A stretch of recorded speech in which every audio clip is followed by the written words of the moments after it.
Today is a Sunday. It's a beautiful Sunday morning. I've been getting a number of requests to make another video of the day, which I can't believe people actually watch these things. But I'll try to do it today as much as I can. It's already about 11 o'clock. When I got up this morning, I did some window washing.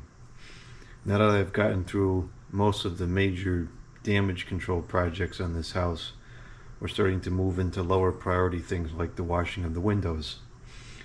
When I first moved in, my grandfather helped me wash all the windows in the rest of the house, all the casement windows, because the sashes come out. It's real easy to clean them. And we started to wash some of the windows in here, at least from the inside, like the tracks and everything. Obviously this is one we didn't get to, but we started cleaning this up. We started cleaning out the weep holes, and we just never finished. We also never really cleaned these from the outside, and they're pretty bad. You can see it most where the sun comes through. I'll open this shade for a minute here. Actually, we can leave it open now. You can see this haze, right up in here where the sun comes through. You can start to really see it, and particularly on the south side over there. It looks terrible in the afternoon. You can barely see out the windows. So I've been trying to clean the windows, and it's not going well. These two windows here, actually all these on this side, I've cleaned because I can reach them from the deck. I finished this morning, and these are nice and clean now. Looks real nice. The problem is that haze is extremely difficult to get off. And I don't know if that's because the house sat for so long and the previous people just trashed it and didn't clean anything, and so the whatever that stuff is, the rain and just general dust from the outside, has been sitting on there so long, it's extremely difficult to get off. I would say with these windows it might have been 15 to 20 minutes a piece, because it has to be scrubbed so intensely to get it to come off. And I just don't want to do it on the rest of these windows, because you got to be standing up on the ladder. I bought a long telescoping brush and squeegee combination. Gosh. Let's see if I can make it through today. I had bought that apparatus, and I would spray the windows with the garden hose. I put all different kinds of soap up into car soap, which is very powerful, and even the car soap was not taking it off. So I just can't get enough leverage on that brush, or that brush in there is very soft. I guess it's not good enough to actually do the cleaning. So I can't get these windows to come clean, so I think I'm just gonna have my neighbor do it, because he does stuff like that. So that's that. That wasted a couple hours this morning and is annoying, but yeah, even look, this window just looks terrible. Not good. So it's a beautiful day today. Foliage is still looking good, but it's going to start dying off soon.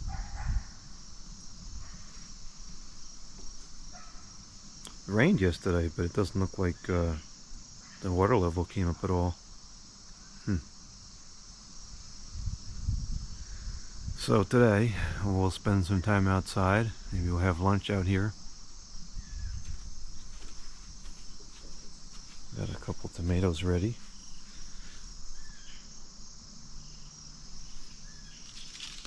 Leaves from the storm yesterday.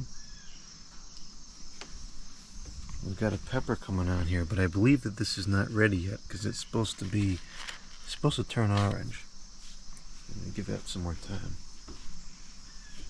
I also took the screen out from these two windows here, because this window doesn't work. It's the only one in the house that doesn't work, surprisingly. And since it can't be open, there's no point having the screen there, because it just makes it look all blurry. So it's better that way anyways. And speaking of screens, I had replaced the screens here. There'll be a video on that, albeit not a very good video, but there's a video on replacing this screen and this screen. I replaced these two screens and I'm very happy with the results. The screen, despite costing only $2, it seems to be decent quality. It seems to be strong enough. It's not blurry. It's hardly even visible.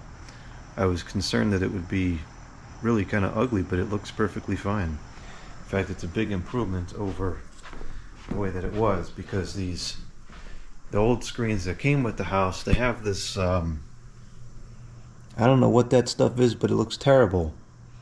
It's not I don't know, it's almost like it's corroded. You can see it's kind of, I don't know if you can see it in the video, but it's kind of broken in some places. I tried to clean it briefly and didn't really have the best results. So many of these screens have holes in them, I think I'm just going to end up replacing them all. This one, although it looks terrible, is generally okay. One of the ones along that wall is okay, the other two have holes. This one over here by the television set is in really bad condition. It's got several large holes in it, and you get those little gnats coming in. So I got to replace that one too, but it's almost not going to be Windows Open season anymore anyways. It was supposed to get real cold last night, but it went down to 51. If it wasn't sunny today, it would be a heating day, but it's already up to 61, and it'll be in the 70s in the room as long as the sun keeps going within a couple hours. In fact, it's going to get so warm in here that I turned on the fan so we can enjoy a nice cool breeze here in the morning. It's a very crisp, refreshing morning. It's kind of typical fall weather. This year has been surprisingly seasonal. It was moderate in May, warm in June, a little warmer in July. Actually, it was quite warm in July, which is normal. Cooled off a bit in August, and it's been gradually cooling off ever since. The previous couple of years have like snapped. You know, one day it's super hot, the next day it's cold, and then that's it. But this spring was a nice gradual transition from cold to warm, and thus far we're having a nice transition from warm to cool.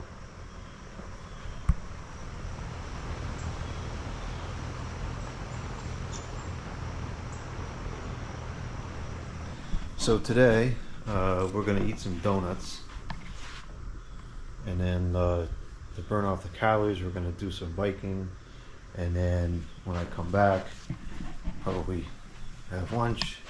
I set up some cordless phones this morning as well. I put up this 2080 here. I've got a bunch more handsets we're going to put around the house, and then I also have, today we're going to set up the VTech 6763 telephone as well, so we can do that. I might do a couple cleaning service videos on some fans. Gotta wash some clothes.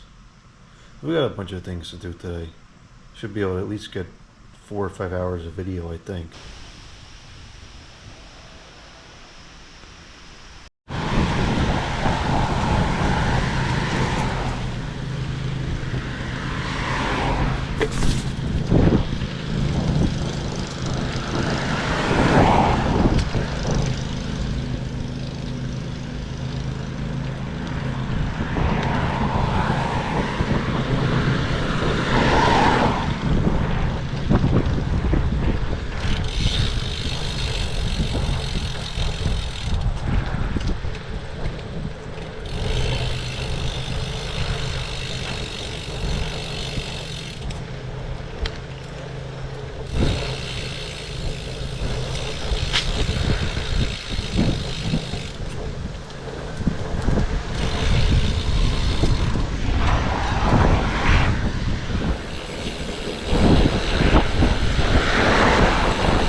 that's not the way that crosswalk is supposed to work, but it's much safer that way.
It's acorn season.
pebbles in the nice shoe.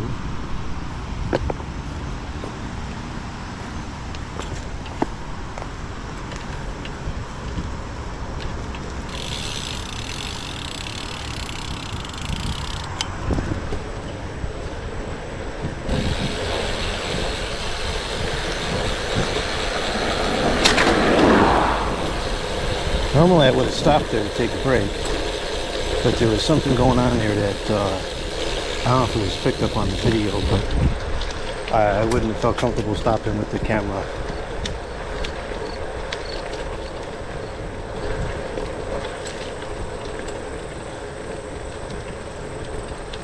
Usually there's nothing going on at that park, but today, I guess today was a different story.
Good restaurant.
gotta go the other way.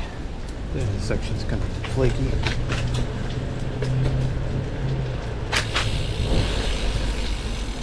Guess we can take a picture of this. Unreal.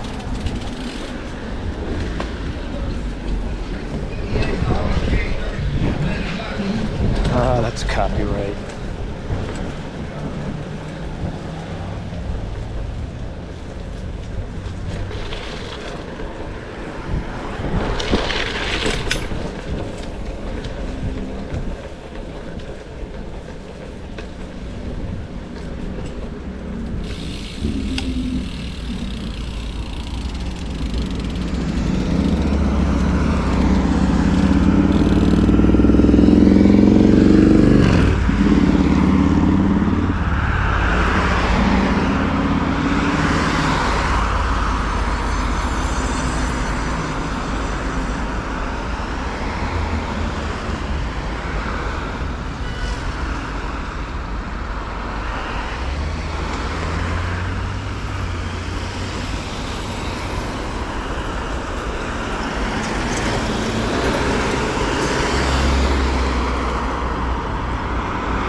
That was a pain in the neck. That's the worst it's ever been.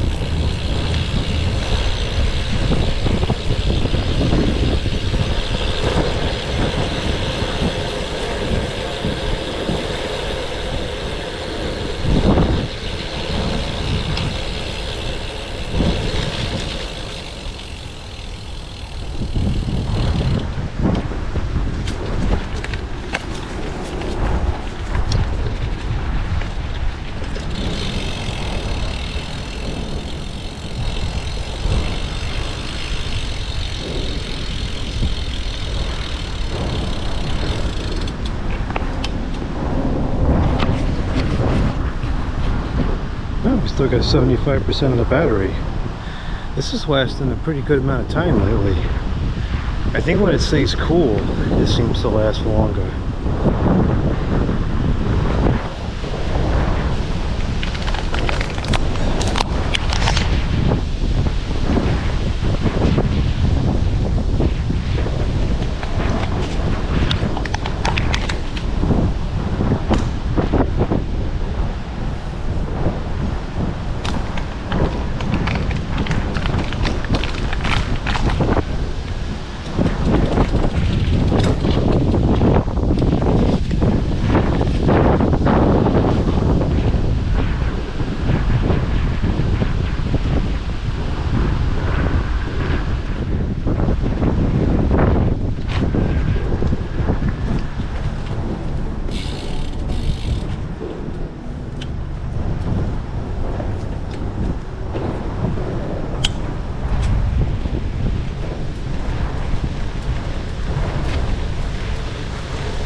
Oh great, there's some kind of an emergency.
$140. Gotta keep moving. I got a lot of things to do today.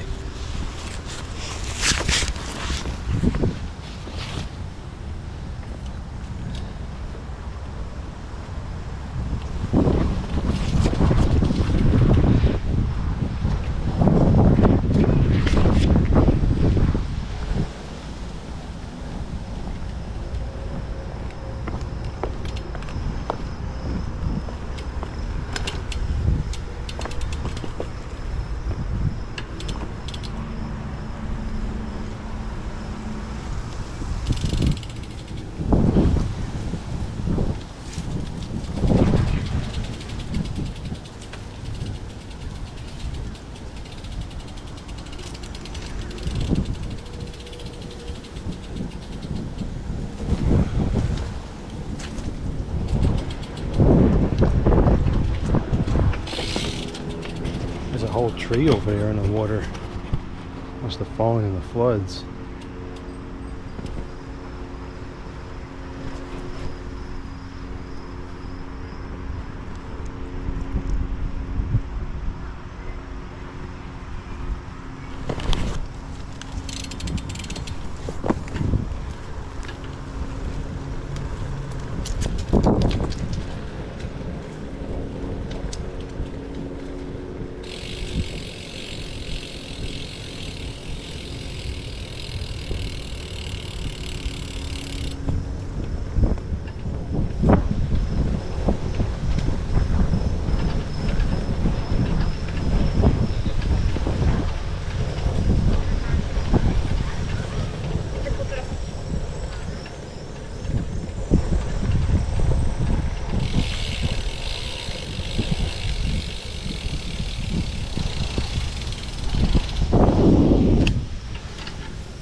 Jeez.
Shut again.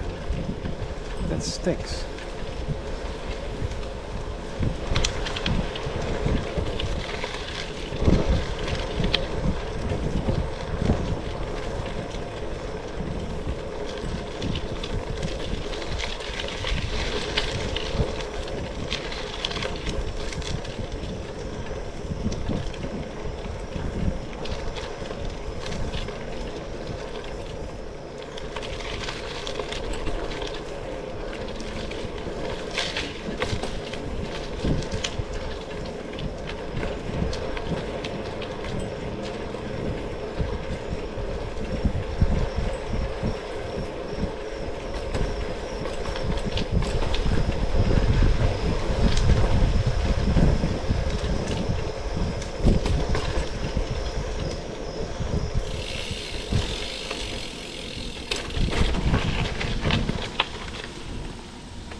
kind of a cool board. I don't know what the context is though.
Oh, here we go.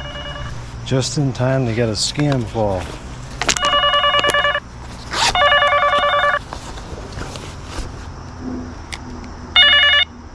Hello?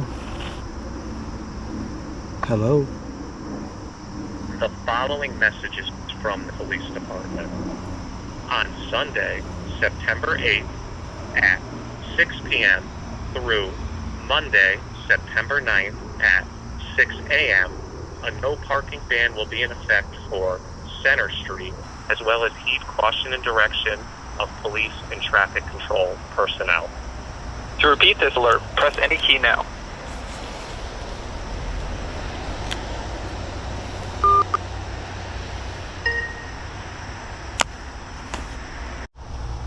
Still got 40% of the battery. It's very surprising to me. It doesn't seem to last as long when I use it in the house.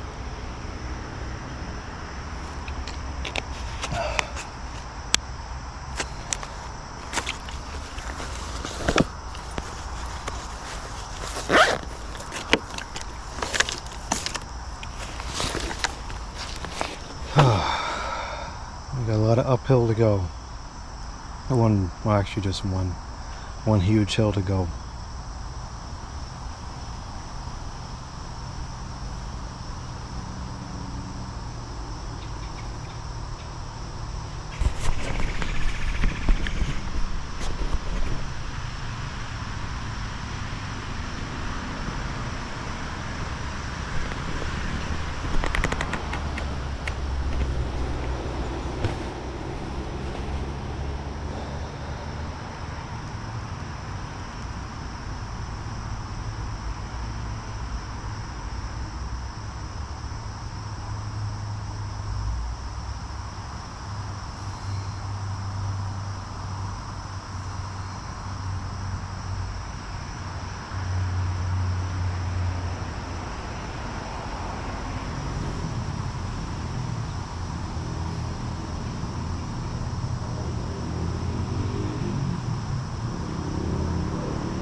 Alright, the hill's not getting any shorter. I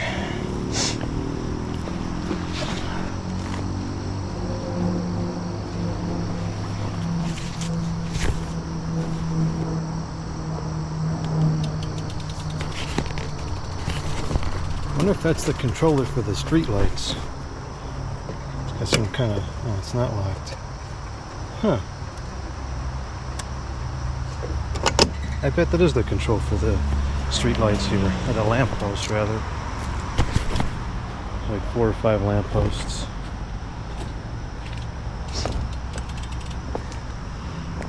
I think it is some kind of manual control, because sometimes they're not set right. It's as if somebody has to come and make the adjustments.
I got some spray foam on here when I was trying to deal with the bee fiasco. That's strong stuff. I thought that would have worn off by now.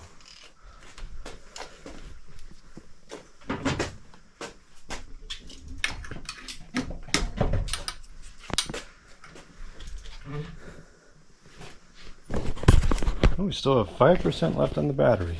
Perfect timing. Time to close the shades. Starting to get on the sun's starting to get on the table and everything. And the television set. Oh, we can get on the plant, that's fine. Don't want it on the fan. And we don't want it on the chairs.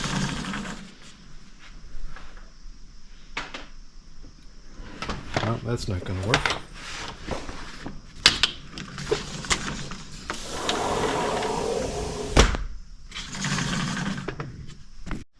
This is the first time I used this backpack. I just picked this up recently at the OK Will. And it worked a lot better than that little pouch thing I have. Because that little pouch thing it doesn't really fit my equipment properly, so I'm using it improperly, so it doesn't work that well. This was better, however, my back is soaking wet with sweat, and so is this. It's why I put it out here in the sun to kind of dry out. This thing is kind of a little bit damp too, so that might become a problem over time. I don't know how you'd wash something like that, but regardless, I need to get something to drink, and I think that I need to make some ice.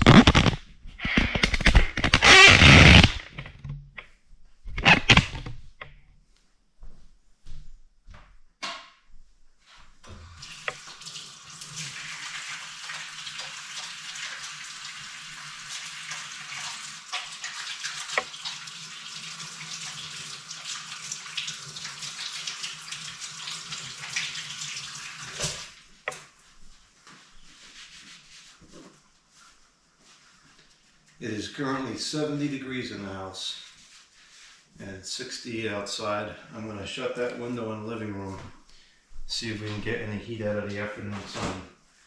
And I think the stove is going on tonight.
Doesn't fit anymore.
I gotta close this window here.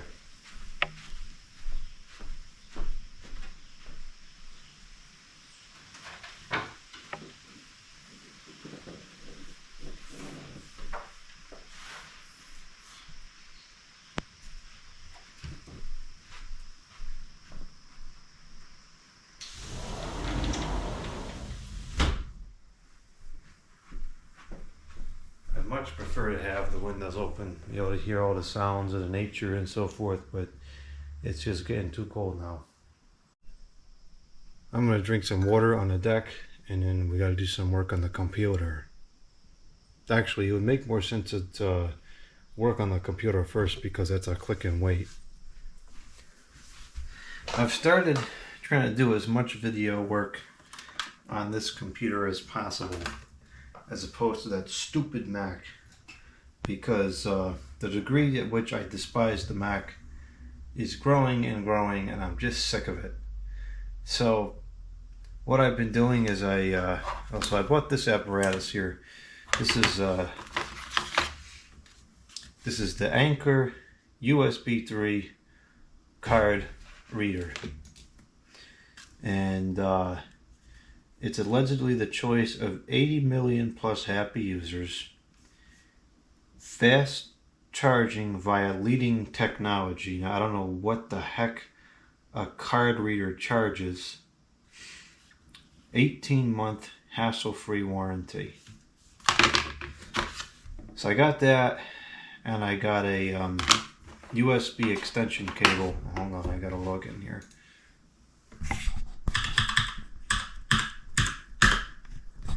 I got a USB extension cable because this plug into a USB port, and USB ports on the front of this computer are only USB 2 because this is old computer. So I put a PCI I put an expansion card in there years ago to get USB 3 out of it, and so I plugged this extension cord into the back of the unit where the USB 3 is, and now I have this card reader. This machine has a card reader slid into the front of it. It's like part of the case. Yeah, one there. But it's just awful. It doesn't work most of the time, and when it does work, it's very slow. I don't understand why it's like that, but whatever. So I got this instead. This was very frustrating to find because I've noticed that computer hardware from a reputable brand is almost a thing of the past. The cable is Cable Matters branded, which seems to be a decent brand, and the card reader is Anchor branded, which also seems to be fairly reputable at this point. But I had to scroll through I don't know how many hundreds of listings for card readers and USB extension cords from random brands that nobody's ever heard of, and most of them didn't even have very good ratings either. So let's stick this in here, and so far this has been working very well. See, it comes right up real quick, and it transfers very fast too. So we use Sony stop memories away to import these videos. One of the things I don't like about this camera, which this camera in reference is to the Sony camera, is that when it films, like the file types, if you just browse to the apparatus itself, you get this weird string of this is what you end up with. They're all advocate video files, and it breaks up into like 11-minute segments. And I don't know why it does that, because the memory card is exFAT formatted natively, so it should be able to take file sizes much larger than the 2 gigabytes it seems to stop at. But that's just the way it is. On my old camera, I used to stop at 4 gigabytes, but that's because the memory card format was FAT32, and so that was a file size limitation, not a camera issue. But this camera does that, so you're forced to use this program, which is okay, I guess. And this will string all those clips together, and then you just get one long file. So we're going to go ahead and throw this into the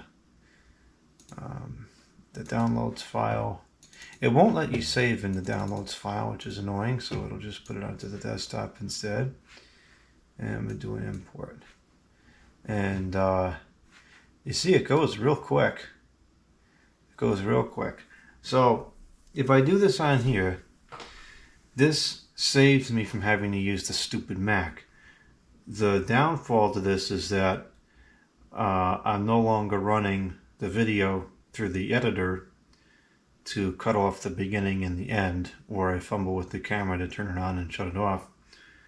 And I stopped doing that a couple months ago now, and nobody said anything, so I guess it doesn't really matter. I think the video looks a little bit nicer, you know, feels a little bit more professional when it fades in and out with no fumbling with the camera, but it doesn't have anything to do with the actual content of the video, which is why somebody would watch the video. And so at the end of the day, I don't think that it really matters. So that's what I've been doing. And you can see how much quicker this is too. This just goes for a couple minutes. I could even step away from the computer and do something else. But this imports and I just upload it as it is. I do have a video editor on here. It's called Mavivi Video Editor 14. And this program is okay. Actually, this Sony Play Memories program does have some editing capacities in the sense that it can trim clips and it can combine clips, but it's very clunky. So I use this program if I need to just throw a couple of videos together, which is most of the time what I need to do. I still think so that the iMovies is a little bit more intuitive and simple. And I wouldn't even say intuitive because this one's fairly easy to use as well. The iMovies is simple and basic. It has very few elements to it, you know, beyond just combining and trimming clips. And so for my case, it just works perfectly. The problem is the operating system is trash. It is so unstable. It's so unreliable. It glitches. It throws errors. And that stupid thing is the most expensive computer I own by far. And yet it's the absolute worst, which I don't quite understand. But anyways, so we're done with this now. Here's the video. And I can just throw this up into YouTube for everybody to enjoy. Just make sure that it come out okay. It doesn't have sound, but I think that's because the speakers are not turned on. Yeah, it has sound. Everything looks like the video imported properly. So we'll go ahead and upload this now. And that's it. So that was not frustrating. It didn't annoy me. Now I have mixed feelings about video editing. On one hand, I like it and I enjoy it in small quantities. I think it's really cool to take a video with 2 or 3 different cameras and combine the angles and stuff like I did with the pellets video, for example. But I just don't have the time to be playing with video editors, including DaVinci's Resolve, which I have on here. I've tried it. It is way over my head. I'm a very low-tech computer user when it comes to software. I actually hate software and really don't like working on it. And so what I can do with the computer in terms of software is limited. I can work with Windows, and that's about it. I don't go much past Windows.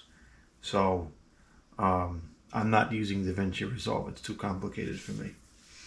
I'm sure it's a great program, especially for free, but it's not for me. Too complicated. So we'll go ahead and upload the video now.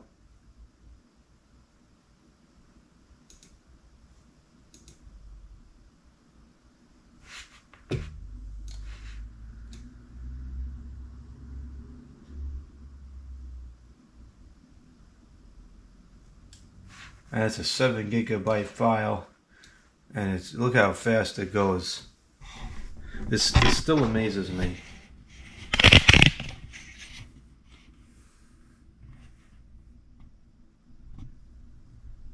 Having grown up in the era of DSL, where you had 3 down and 1 up, those being megabits per second, this is absolutely incredible to see 7 gigabytes go up to a website in a matter of 3 minutes.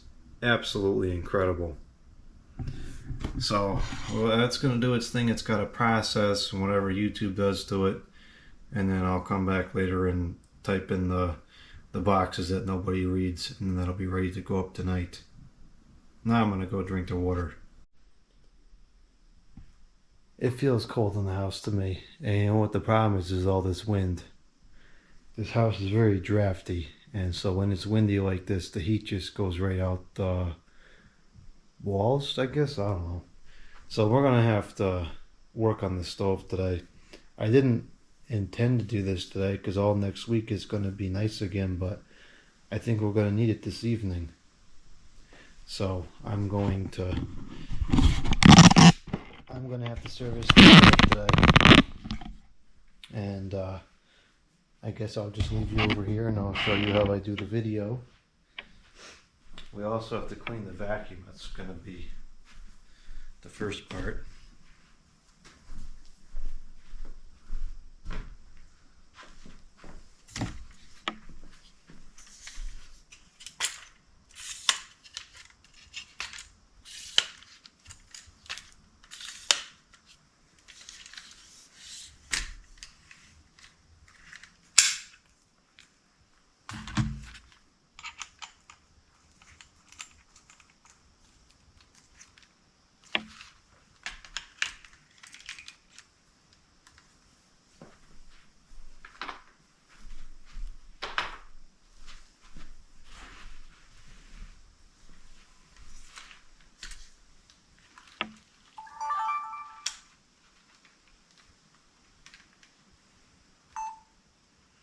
Today we're going to be doing a deep cleaning of the pellet stove for the heating season 2024 to 2025.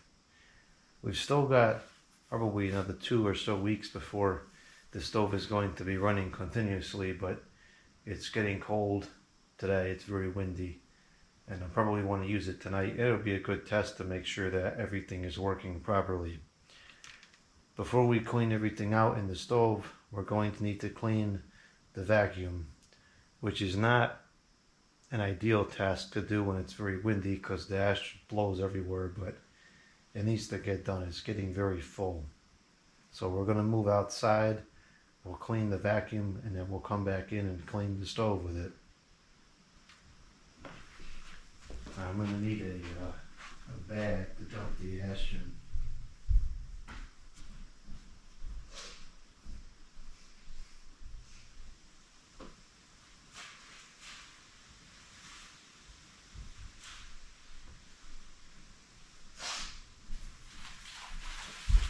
I tend to keep the ash and I'll use it in the spring as a fertilizer.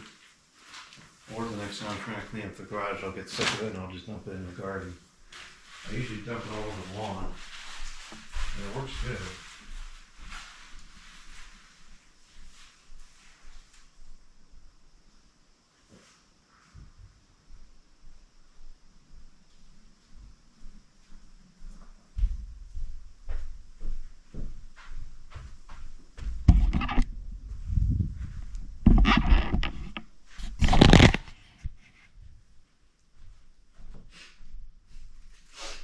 So cold, my nose is starting to run already.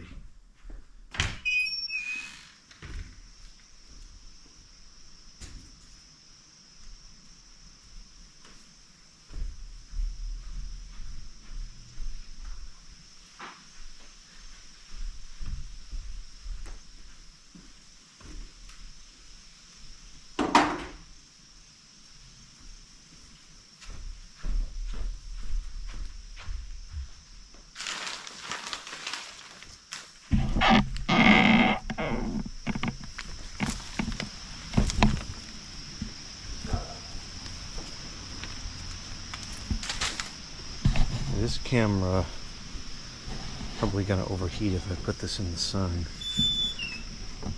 So I'm gonna have to. I'm just gonna leave you over here.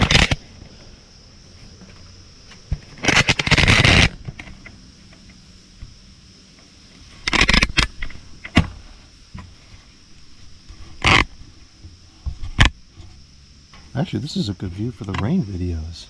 I just clipped it onto this, whatever that piece is called there.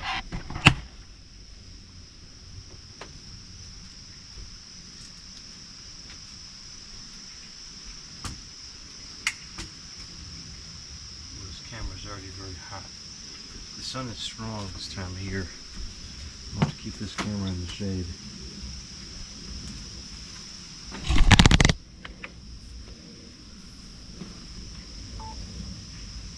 The deck is in full sun right now, so I have to keep the camera over here because it'll overheat.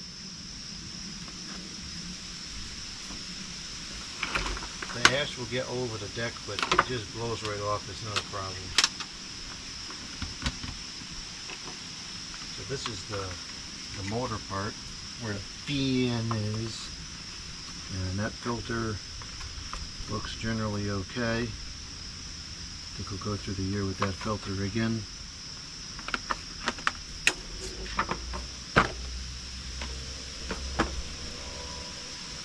Actually, it's not super full.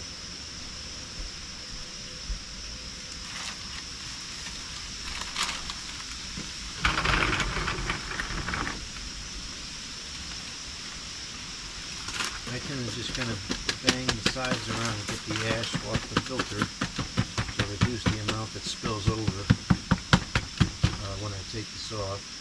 See how this is all dusty now? With the wind, it's going to just blow everywhere. But that's fine. So this I just take over and kind of whip it around a little bit to get it clean. Yeah, get over the grass, but that's fine. It's a nice natural fertilizer.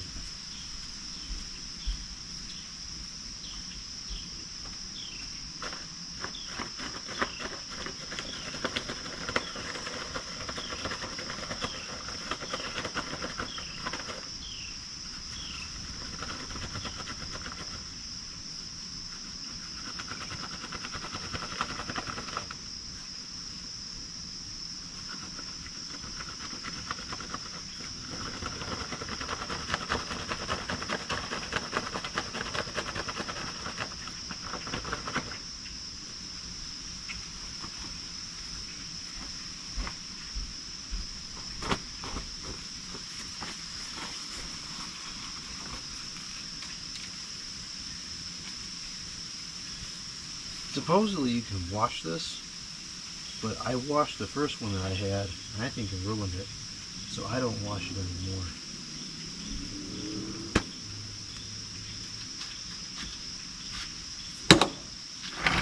So this is what the ash looks like. It's a very fine dust. And we're going to keep it and probably turn it into the garden. Turn it over in the garden in the spring. I have a scoop that I usually use. Where is that scooper? I don't know. It's somewhere around here. I'm just going to do it by hand.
this little spring. Probably put that up in the attic. Make sure it does not get wet.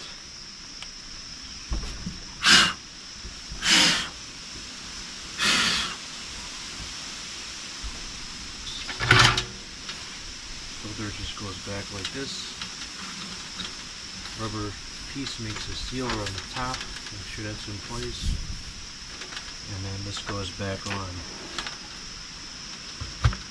And these two pieces here with got the lip on it is where the clip goes. Alright, the vacuum is clean.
Now we're going to check the blowers on the stove first. We'll begin with the heat exchanger blower that passes the room air through the heat exchanger. Just make sure it's not dusty. If it's dusty, we'll take the dust off.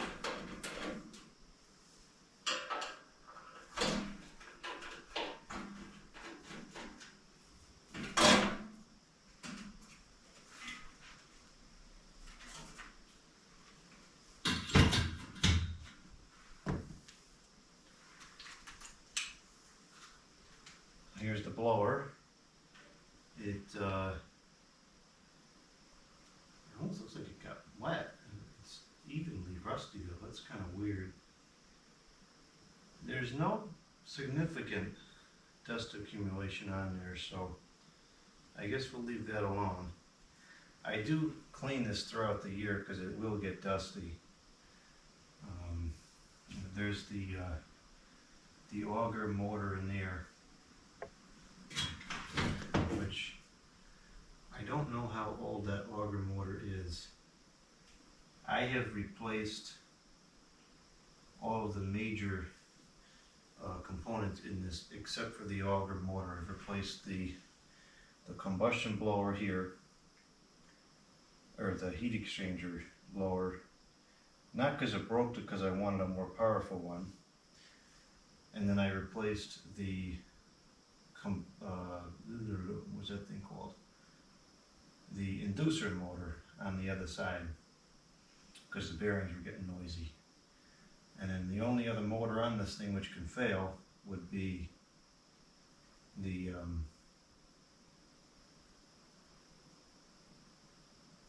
I'm loading, hold on a minute. The auger motor. So it's kind of a dicey situation here. Do we replace the auger motor prematurely, or do we wait for it to fail? I gotta figure out how difficult it is to replace it before I can make that call. Because while I'd much rather replace it, not in a rush, not when it's freezing cold, I don't want to replace it prematurely with a part that's not as reliable. Because this motor is older. It's probably original to the stove. The stove is going on 25 years old. That motor is going to last longer than any ones I can buy today, but it's only reliable until it's not. Eventually something in there is going to break and it's going to be a problem. So If it's very difficult to replace, I think I'm going to go ahead and replace it before we start using it regularly. If it's not difficult to replace, I'll just leave it alone. These blowers, I can have them change in probably less than 15 minutes. I hope that the auger motor is the same way. Now, we do have some timing units here. I'll need to, I want to look up those part numbers and see if I can get those on hand. And then there is a rheostat in here, which I guess there's two. Yeah, there's two rheostats in there. Well, no, one is just a variable speed control, and one's a rheostat. So I want to look at the part numbers and have those on hand as well, because all these components, although they're very reliable, they're starting to age. So we just need to get spares on hand. So this is fine over here. I'm going to leave this all alone. We'll vacuum this junk out of there. That's just dust from the hopper. And we'll move to the other side. And we're going to pull the inducer blower out. And we'll clean that, clean the air chamber.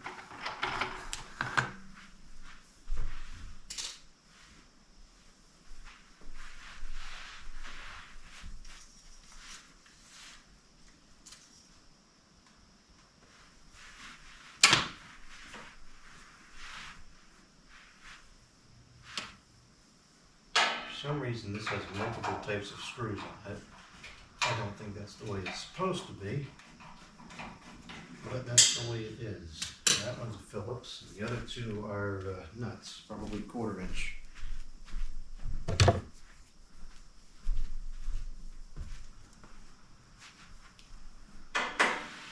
Yep, it's a 1/4 inch nut.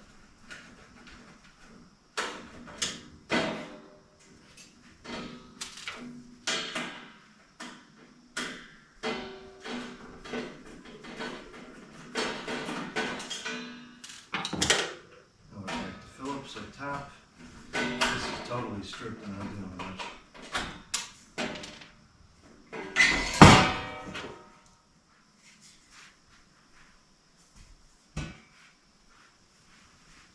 Okay, so here's the inducer blower, the draft inducer. This is one I put on here last year. It's a Vasco. Class B insulation. This is a very hot operating motor because this is moving air that is 200, 300 degrees, somewhere in there. Very, very hot. We do have a snap disc here. I replaced one of the snap discs last year. I can't remember which one it was.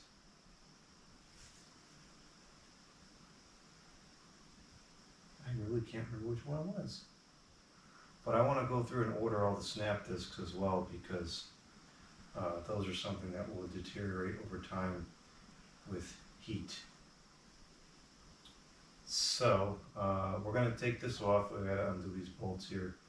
We'll take this off and we'll clean out from here over, and we'll clean out the draft areas inside as well. I gotta go grab some more tools, I think. What do I have? Will this work? This might work. Let's see. Nope, it's too small.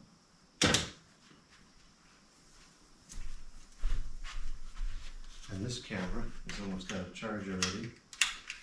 So I'm going to grab the camera power cord and some more tools.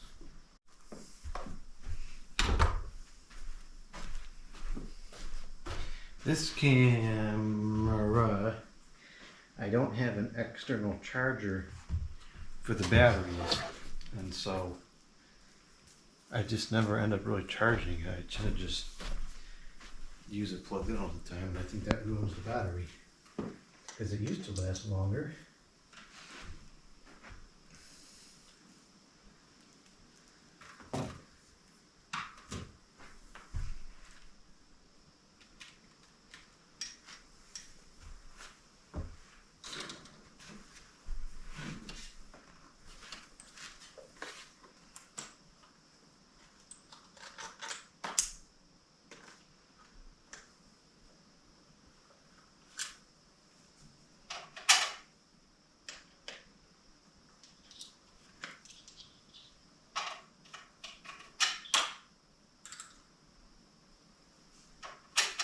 the heck do I not have the right apparatus for this?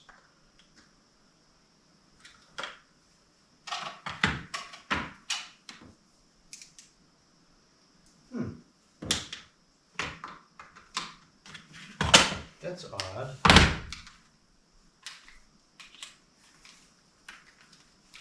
I guess we get more tools again. This toolbox is kind of busted, but I think it'll have what we need.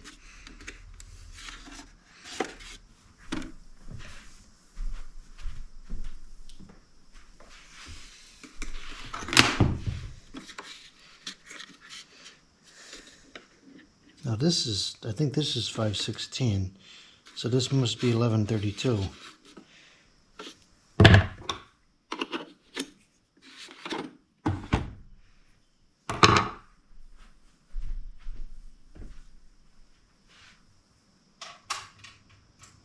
Well, it's probably metric because it's a little bit of a loose fit, but these things are not under a lot of torque. It's not gonna be an issue in this case. I think this does not have metric.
Alright, this is pretty dirty, so we'll get that cleaned up. And now we're going to clean inside here the best that we can. This is tricky to clean this out here. We can clean this by going in through this clean out cap over here.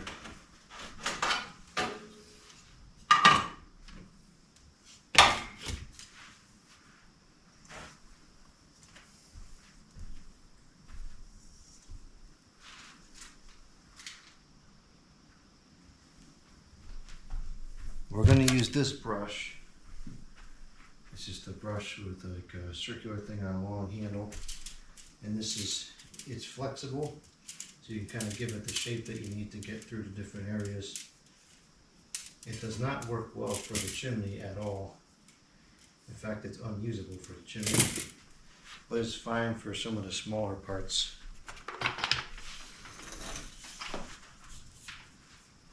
I'm going to get the vacuum set up. I'm going to put the vacuum over here so that the hose will reach. Maybe not break anything in the process.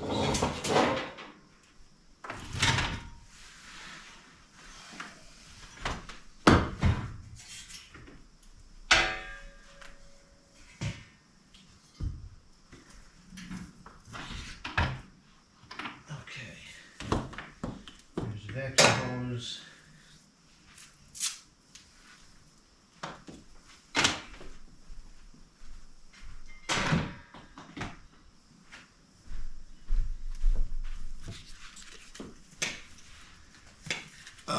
And here we go.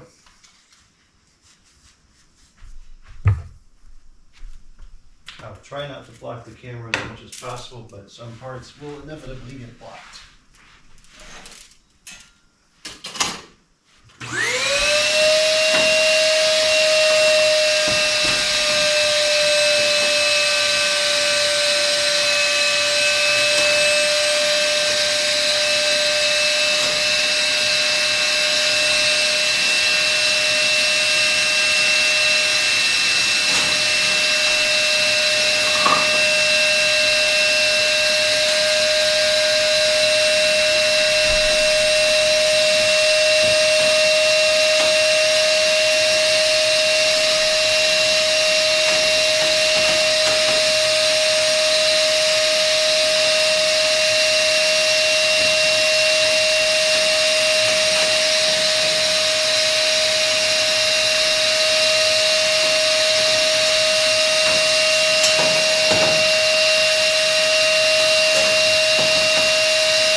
brush is not working at all.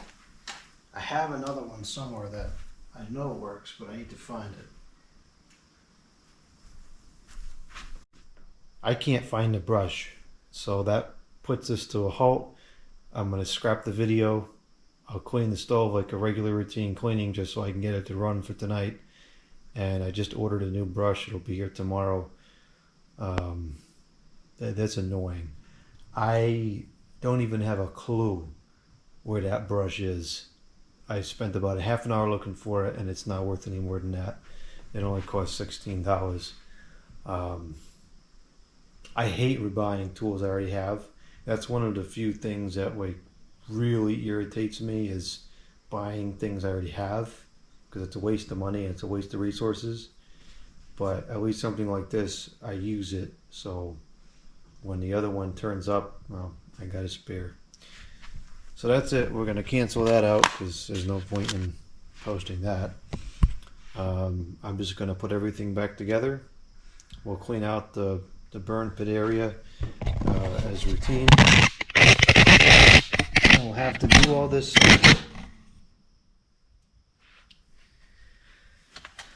which is a complete waste and annoying. But sometimes that happens.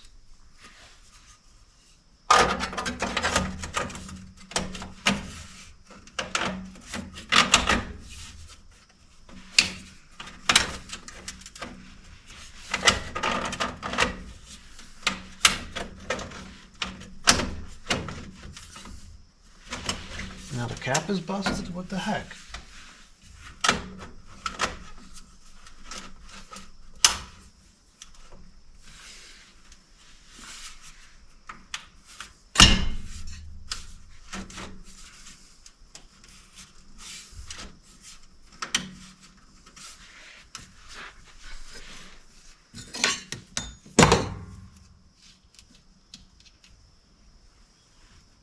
Why do we only have 3 of the washers?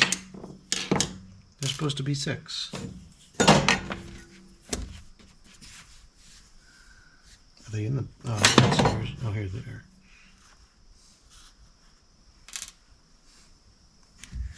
I don't want to replace this gasket. If I have to take this on and off multiple times now, I might have to. But I'm going to try to preserve it.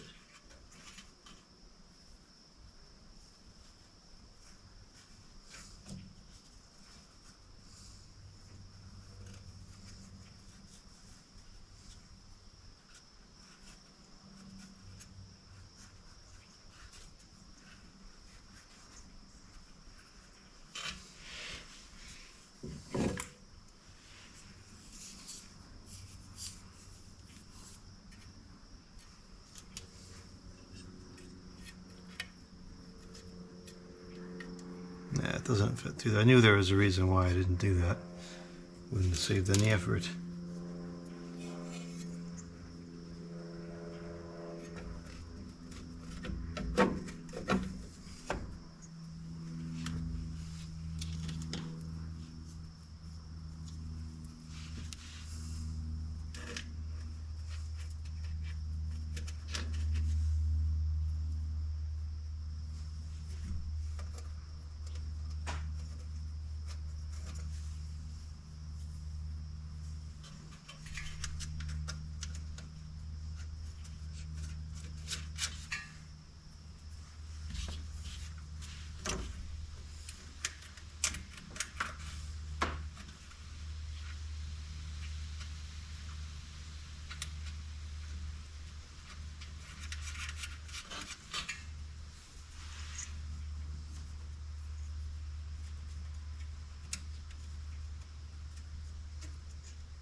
The inside of the stove, particularly the heat exchanger, has become very rusty. I wonder if I should block the pipe for the summer. I guess maybe the humidity was coming down and getting trapped in this. Even there's rust down here. It definitely was not like that last year. No way. Well, that's not good. And it looks mostly like surface rust. But I hope that does not deteriorate the exchanger at all. Because once you get a crack in the exchanger, that's it.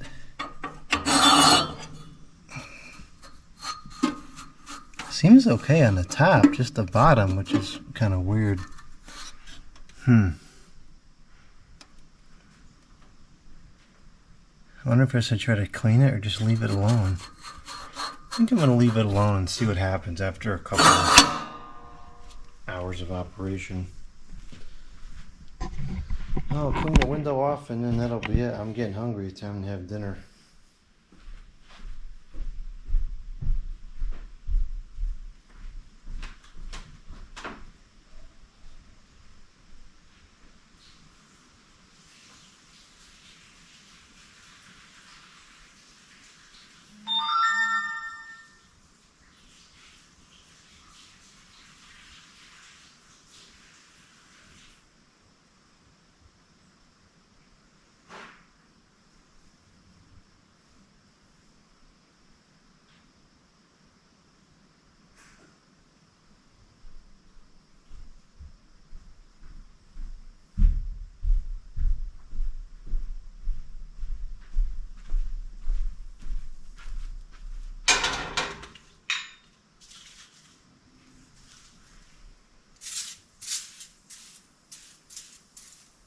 I think the door gasket might also be due for replacement any soon. That I've never done before. I'm not really sure what that entails.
Okay, well that was a total fail, but sometimes that happens. We should at least be able to run it tonight. Gee, I did a terrible job cleaning that window.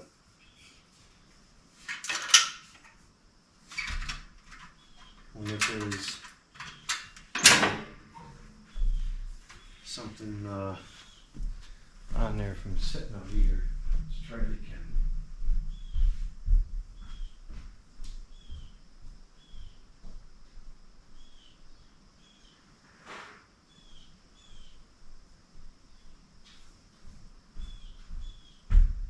Usually this cleaner works very well. I don't know why it's like that.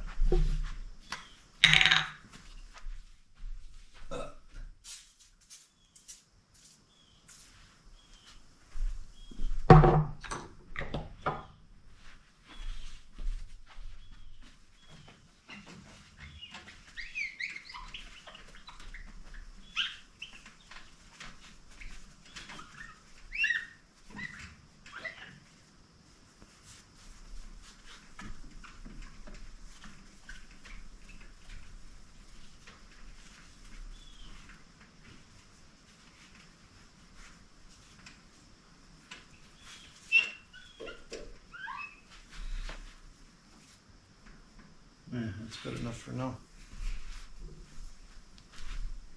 Jeez, I really don't like the way that looks inside.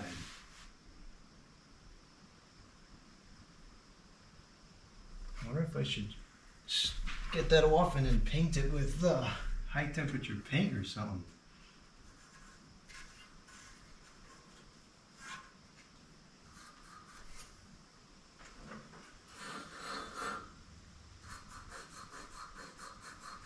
Yeah, it's just surface rust.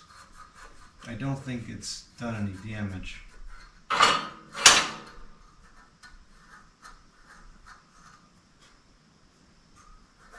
Now let's see what it looks like after it runs for a while. Maybe, you know, kind of the heat and cool down cycles will cause it to start to come off. I don't know. I don't know how rust responds to heat.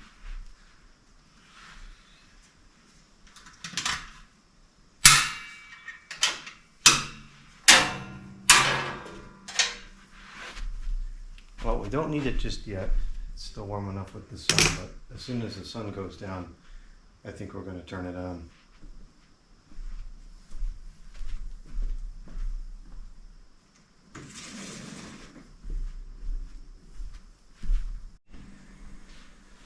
It's time for dinner. We're going to have to eat inside. I just went outside for a few minutes to do some work on the computer. I put out that video that we imported and uploaded before, and I was freezing. It's going down to 65 degrees, but that's not the problem. The problem is the wind. It's very windy and the wind chill is quite cold. So we're gonna make some dinner now. This is just like a quick throw together meal because I still have a lot of things I want to do today. I baked some chicken here.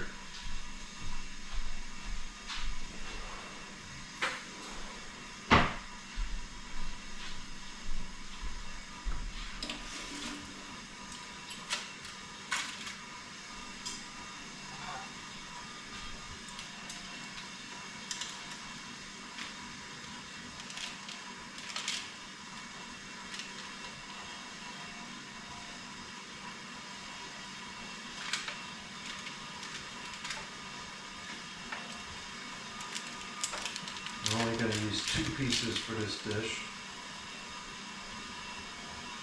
So I'll save that other one for tomorrow, and I have one more that we'll bake.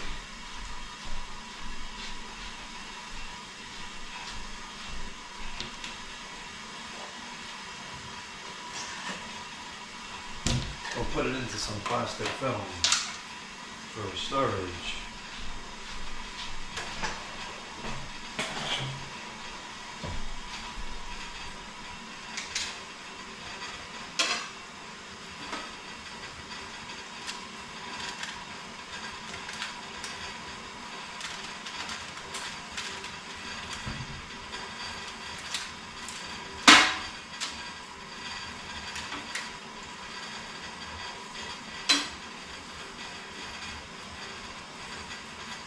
I'm going to keep the thickest piece for tomorrow because it'll reheat better.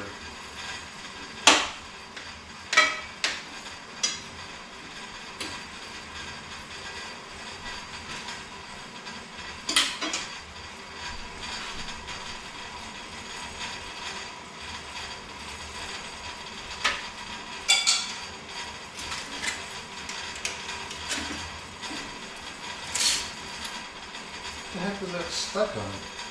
It's kind of bizarre.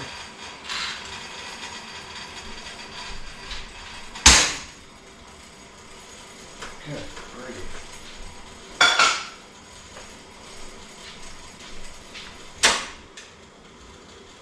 Okay.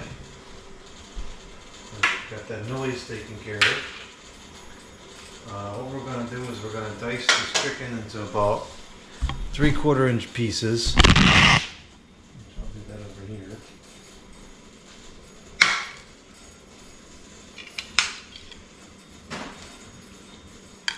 I'm going to make some pasta in a moment.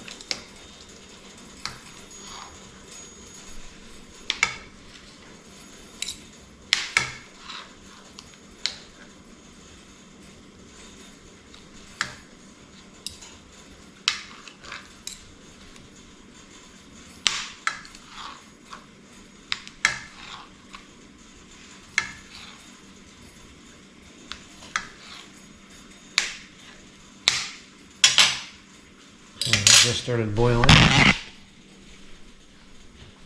So we will put in, let's see what we got here. We have the whole grain, excellent source of fiber, pasta.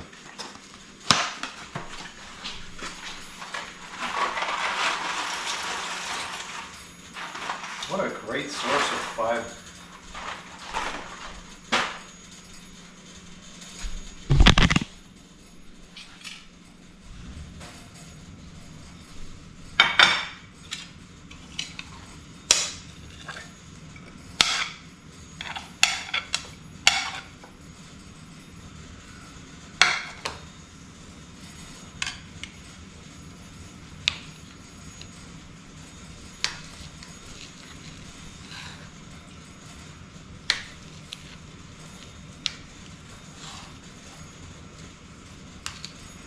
This was frozen, that's why it looks a little dodgy. There's nothing wrong with it.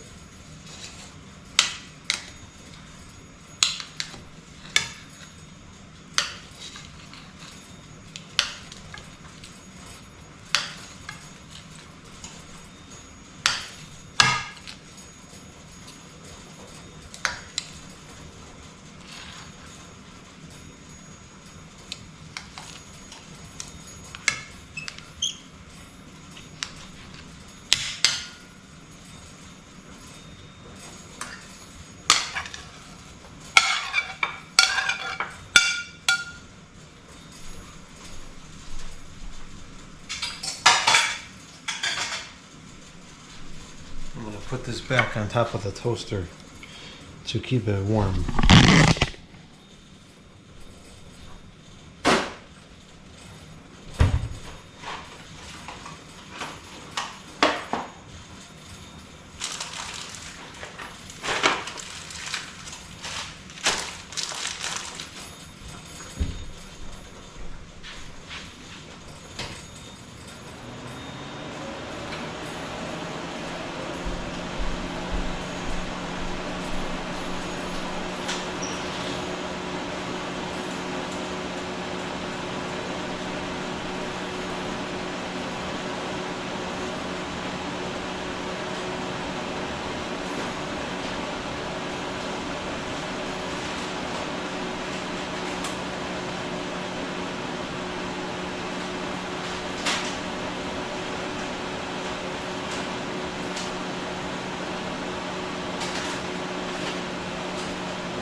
I bought this tomato sauce because it was heavily discounted because there's a dent in the can, as if that actually affects anything. And I actually quite like this sauce. It only $1.50, and the ingredients is tomato puree, water, salt, citric acid, onion powder, garlic powder, red pepper. So it's actually pretty clean. So we're going to have some of this as well.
This is a very smooth sauce, I guess you could call it. There's no chunks in there. I generally prefer a more chunky sauce, but I like the flavor of this one. I suppose I could always just add some tomato chunks in there.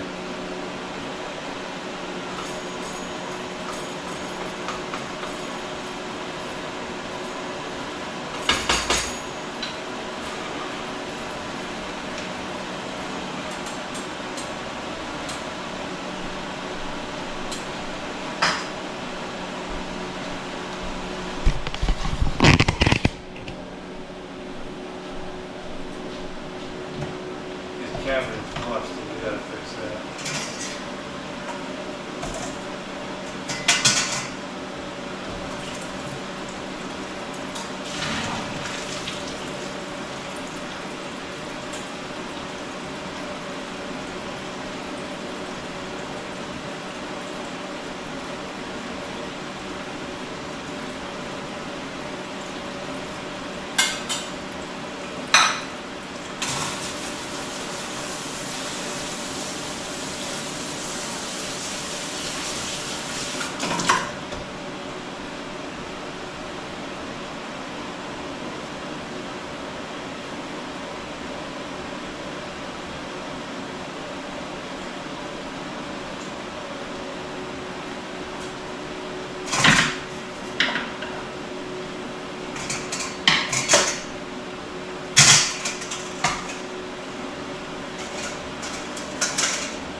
What a mess.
that sauce has warmed up now, so we're going to take this out temporarily.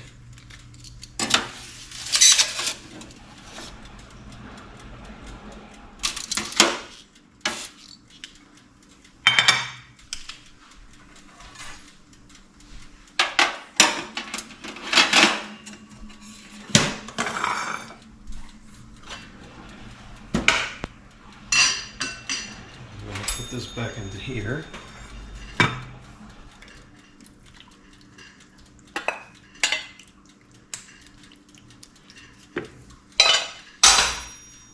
And we're going to put some cheese.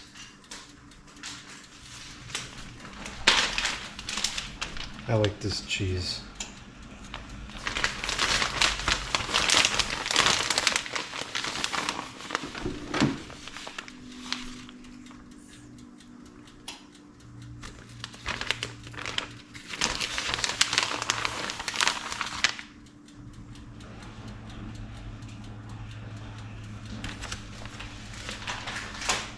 And then we're going to put this in here just for a few minutes.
Okay, it's ready now.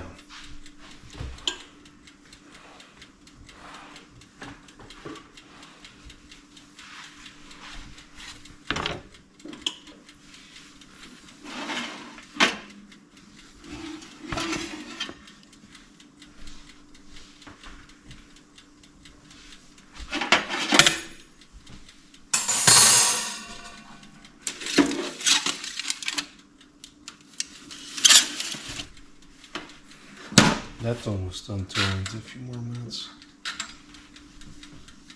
Okay, so this is what the dinner looks like today.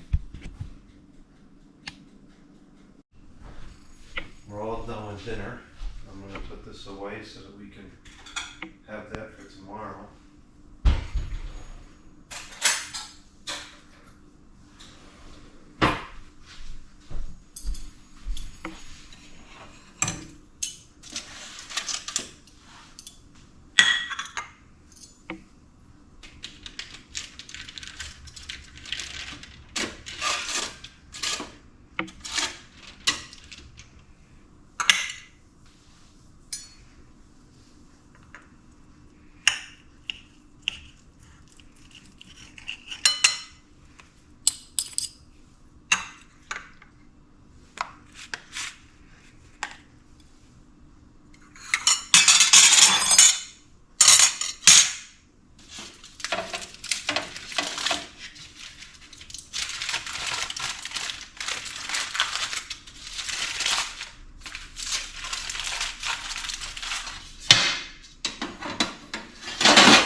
How'd that get so dirty?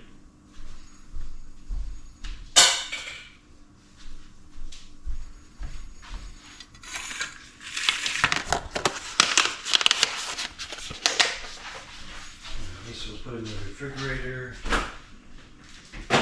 tomorrow, or whatever day I decide to have that.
Had some watermelon too.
down to 59 degrees, but it actually feels warmer than before. There's a wind bag going.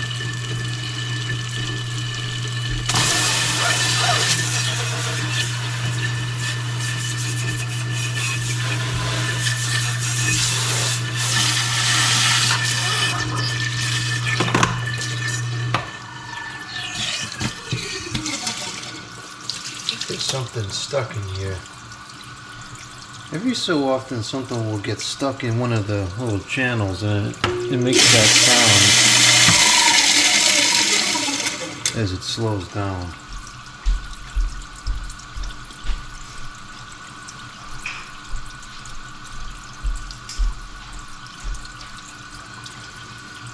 Oh yeah, there's quite a bit clogged. It's time to clean this thing.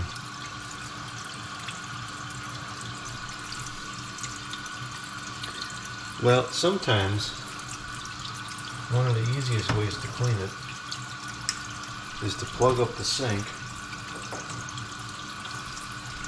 let the sink fill up, and then release it and let all that water push through there real quick. And a lot of times that will clear out whatever is jammed in there, so we'll try that. If that doesn't work, then we just take a toothpick and push out the pieces that are jammed.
think we could speed it up with this, but I don't think that we really need to. It's just about full. Okay. So now I will detach this, or release it, whatever you want to call it. Get some air, and turn it on.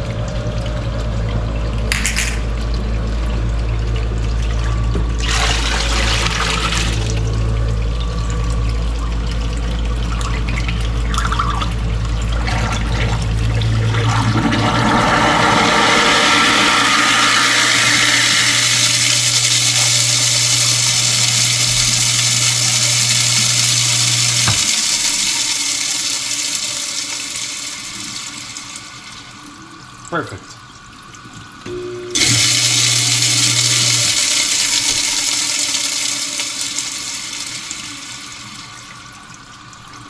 Okay, that solves that.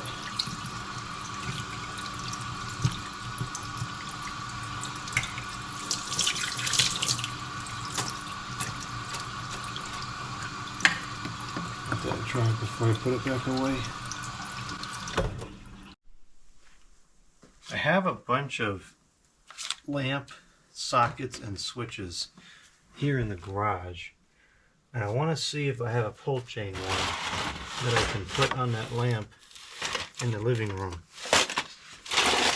because I really don't like the way it's set up right now.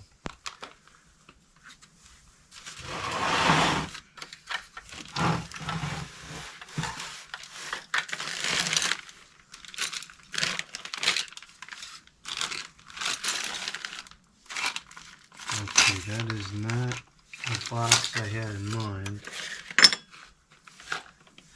Well, we can install this today, put that in the hallway.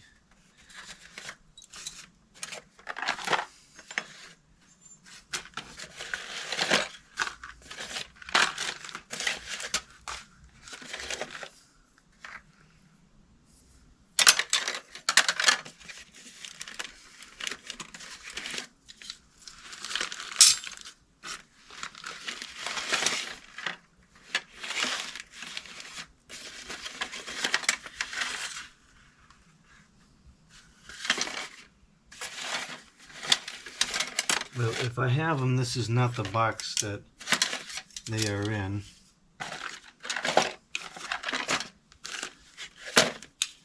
Or maybe I don't have them.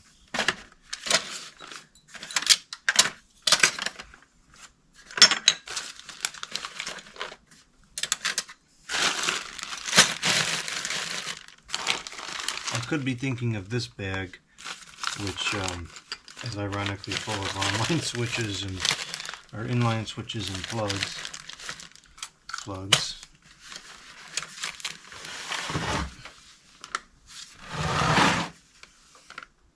I thought I had something else here.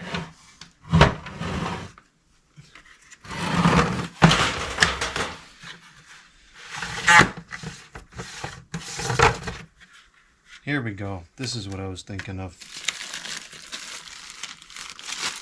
That looks like it's only ceiling fan pull chains. I don't think it's any lamp socket pull chains.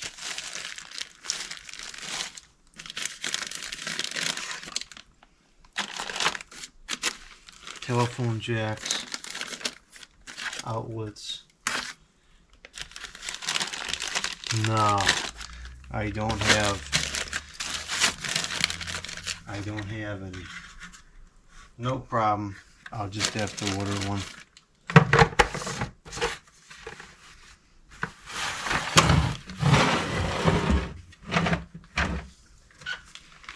I just thought if I had it, I would change it out tonight, but not a problem. We'll do it some other time.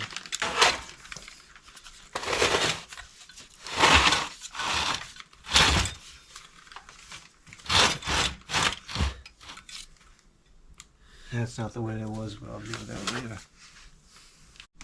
This is something I've been needing to fix for a while. I don't know if it shows up on the video or not, but this corner of the switch plate is caught up on something. It's not sitting properly.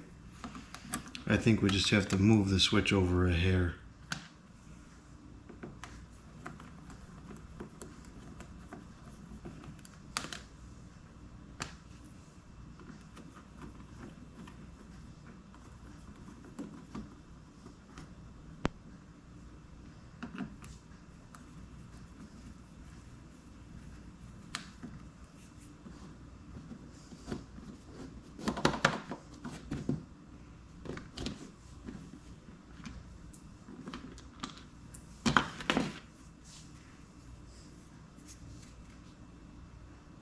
It's probably bent now because it's been like that for so long. We'll see if we can make it better. Yeah, that's all. That should do it like that.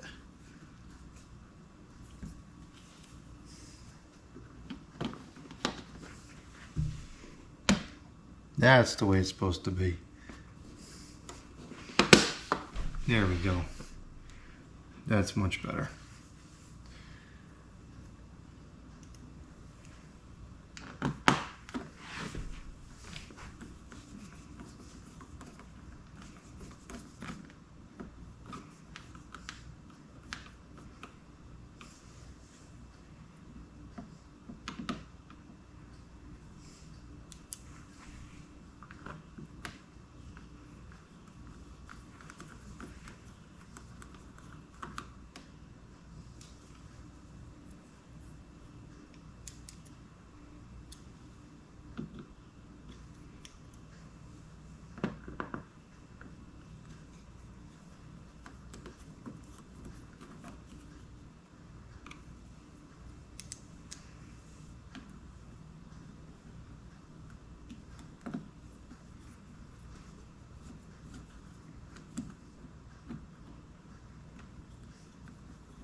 Excellent. Now we'll replace the other one, not for any particular reason other than that this one is a little more interesting.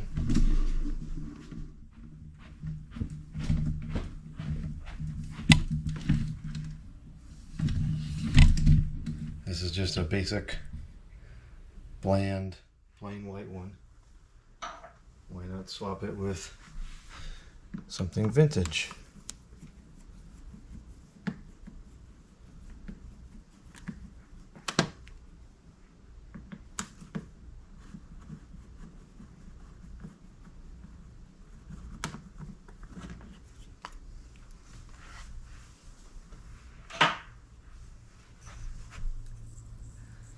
Never looked in that box before.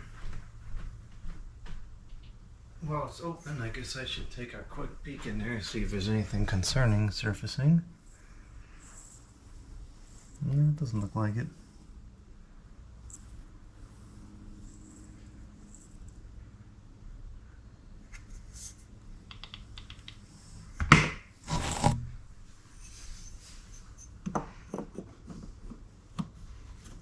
Oh man, it doesn't fit. Actually, that switch is busted on the top. It doesn't fit. That's weird. I guess the difference is that this cover, like it's drawn out, this one's flat. Maybe that'll work on the bedroom one.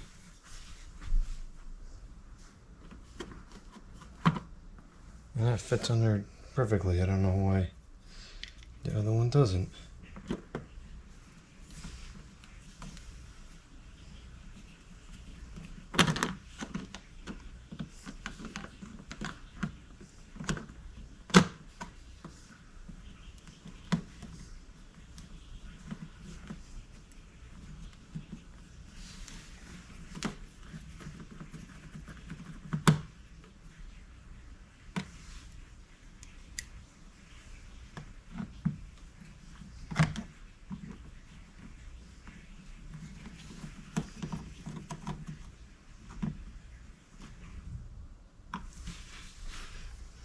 It's not really critical, but let's just see if it fits on this one in here instead.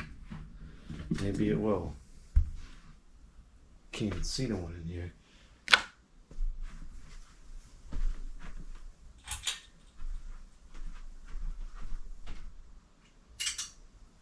Well, that's as much lighting as I can get on it.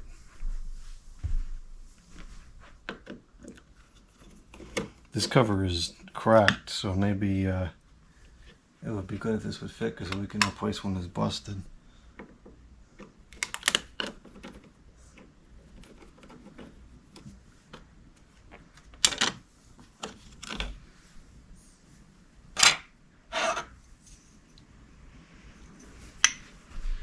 This switch looks like it's not original, which means it could be a hack.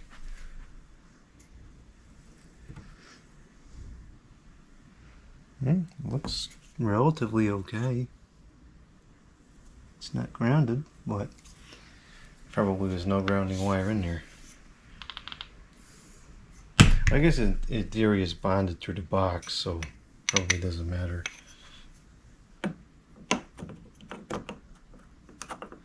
Don't fit in here either. This is useless. You know what the problem is these screws. That's the problem, but all of the switches are gonna have. I don't get that thing anymore. I don't see what it's gonna possibly fit on.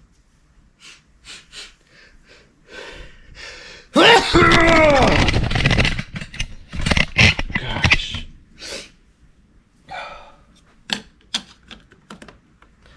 Well, that's a fail 2x.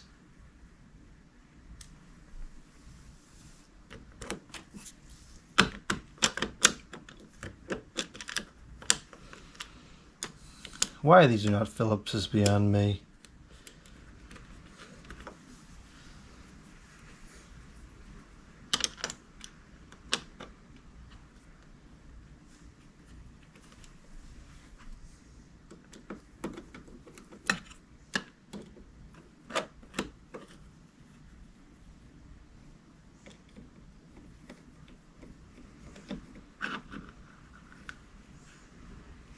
Okay, so that gets a 0 and this thing gets a 0.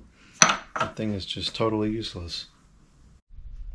Now we're going to clean up these light bulbs, because this whole situation here with these all over the floor is inviting a lot of accidents.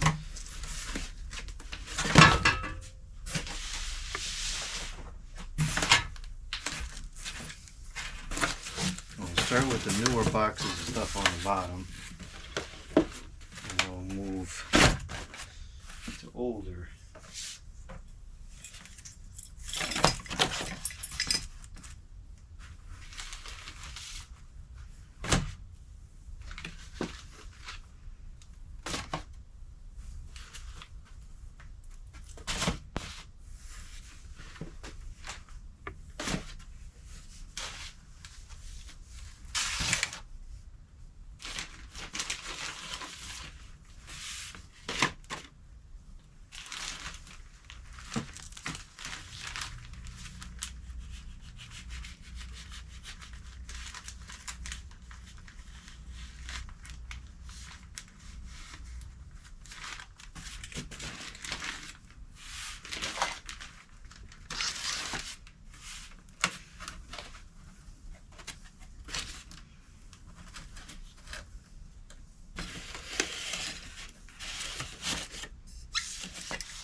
The rest of these bulbs are not vintage, but I think we're going to put them in there anyways.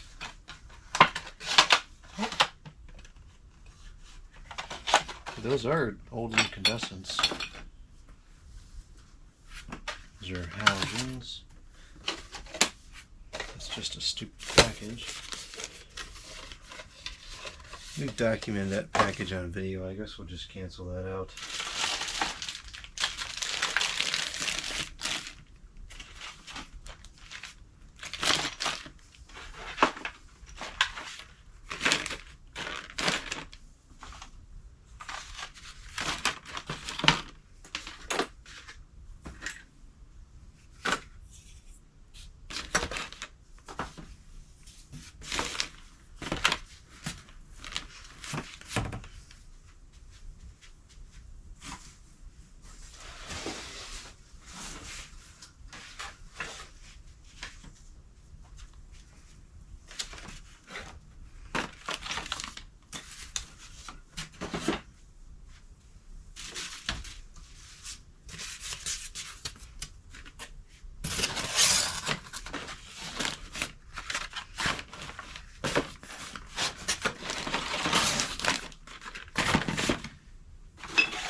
Okay, that's better. Now we can safely store that.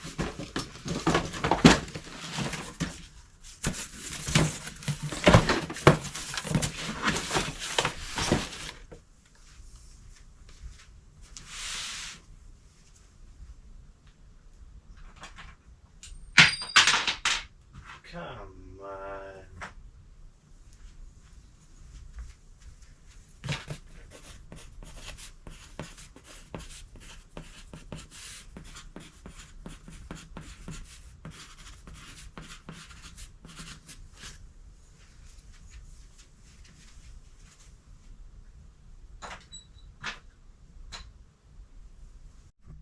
I took this system out of service today and replaced it with Uniden 2080. Both very nostalgic telephones to me. This set, in my high school, there was an office in the computer room, which I guess was previously used for something else, and this was left over from that room. So I remember when I was in high school, I found it when we were cleaning up the computer room one day, and the teacher let me take it home, which was a thrill at the time to get another phone. I didn't have many yet, so this is one of the items I took home on the bus, albeit this was not anywhere near as outrageous as the GE box fan from the auto shop. So when I put these things away, I like to label the power adapters.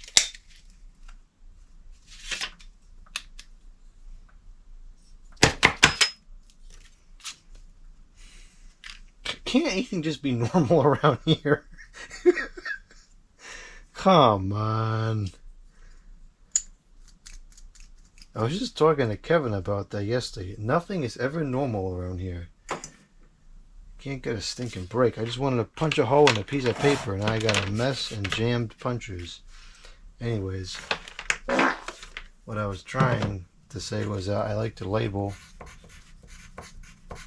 the power adapters 5, 6, 9, 8 Uniden.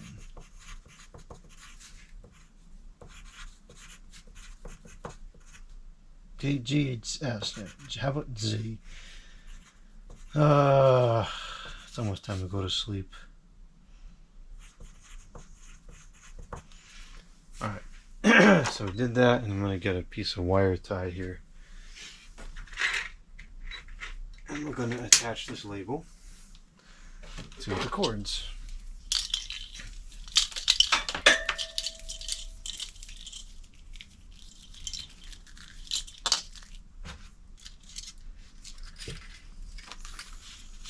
I still have to figure out something better for the storage of the cords. It just takes so long to find any of the cords. It was still taking forever to find anything, but at least I have a plan in place for the telephone stuff itself. I don't really have any ideas what's to do for the stinking power cords. I did clear a spot on the phone shelf here for these phones, so I'll try to slip that in there.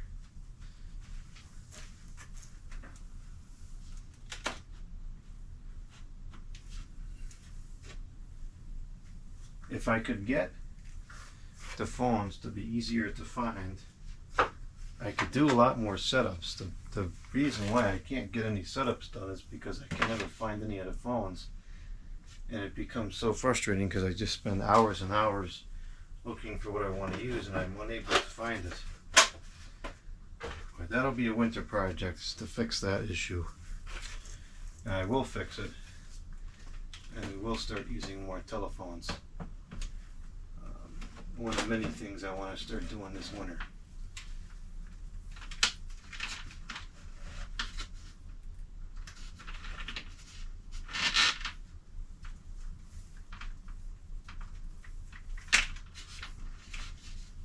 Okay, that's good. And the adapter is, I don't know where the box of adapters is right now. Is it? Oh, it's over here. Okay, so that's that. This paper thing I made, I couldn't tell you how many years ago. It was made in USA, a very simple build of some scrap wood. The cutter from, I think, like one of those packing tape dispensers, and some sheetrock tape, and it just plain works great. It's lasting too. This has lasted quite a few years.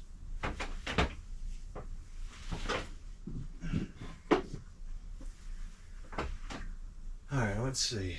It's 7:57 p.m.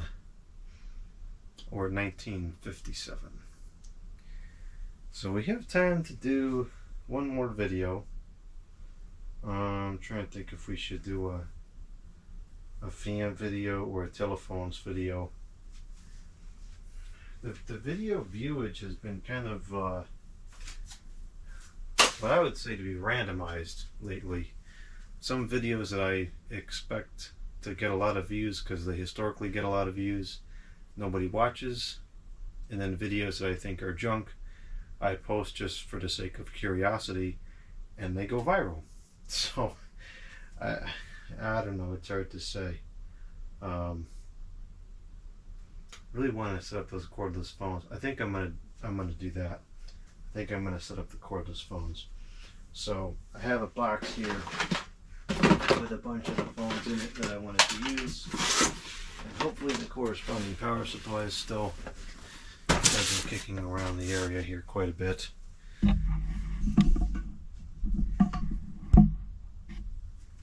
So I know for sure we're going to put the 6763s out, which are already upstairs. And then I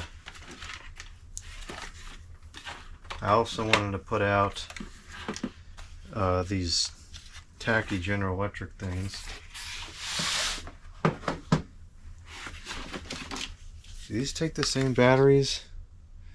No, they don't take the same batteries. Okay. Are you kidding me?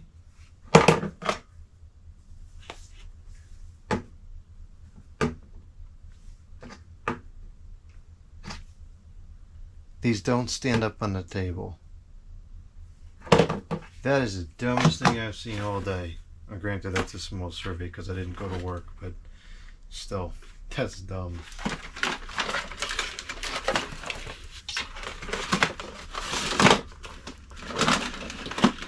Here's the power adapters.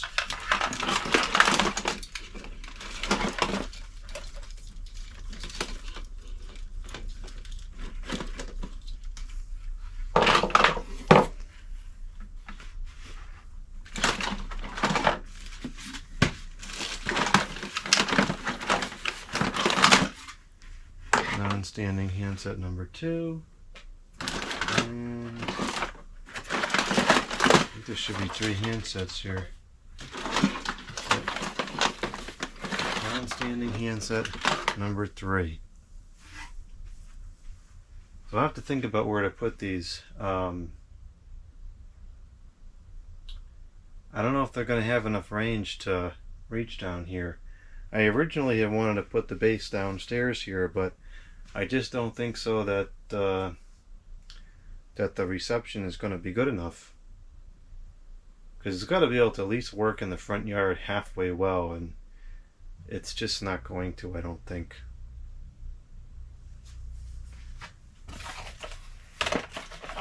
Well, regardless, we need some batteries.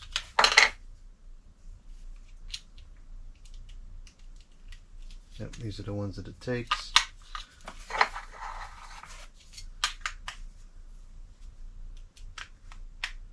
That apparently stays on there. Nothing like a unit end. None of this nonsense. The weird crummy range, weird standing up design issues.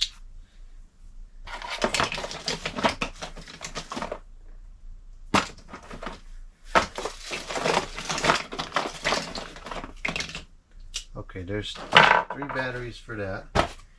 And then upstairs, I think the batteries for the 6763s are already in the box. Let's start with those, because I really like those phones. And if I don't get to these tonight, that's fine. I can do them tomorrow. I've got the box of telephones here. We're going to begin in the kitchen. I am going to film this, so you'll get another kind of behind the scenes of what filming a video looks like.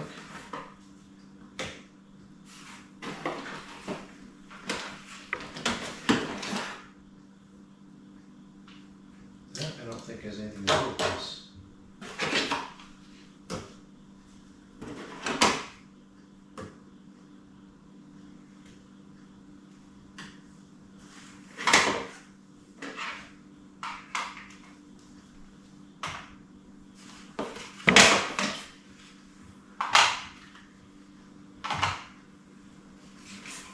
Here's the adapters.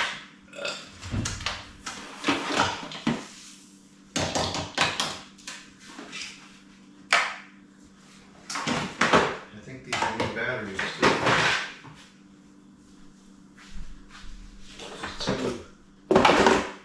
Two 200s here. Put somewhere else.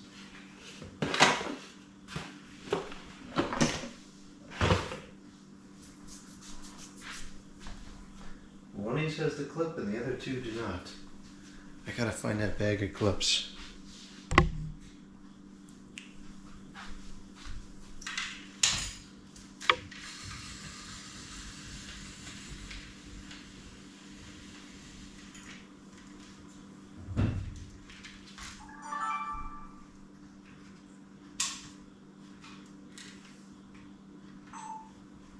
Today we will be installing a set of VTech 5.8 gigahertz.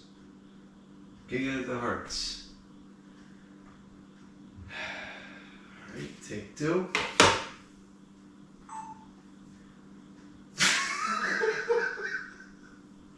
Come on. I guess we'll get some bloopers for this one. Today we will be installing a set of VTech 5.8 gigahertz cordless telephones. This is the VTech 6773 telephone. Takes in 8 volts of direct current, 650 milliamps. That seems kind of odd. Is that really what it is? This says DC 7 volts.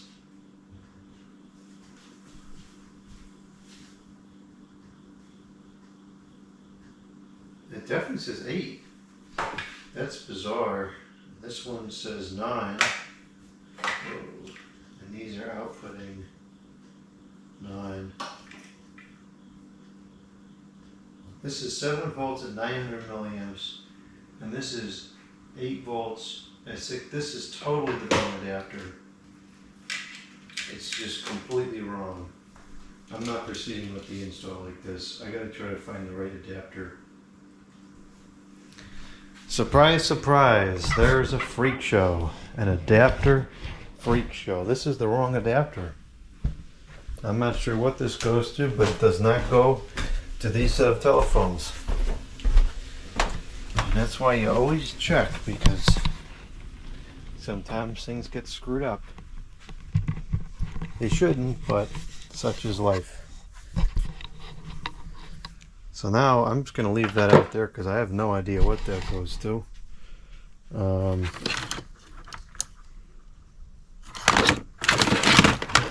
I don't think so. What is this one taking? 9 volt 600, that's not it. Alright, let me get that box over here. I think the likelihood of it being in that box is slim. This is the smaller of the two boxes.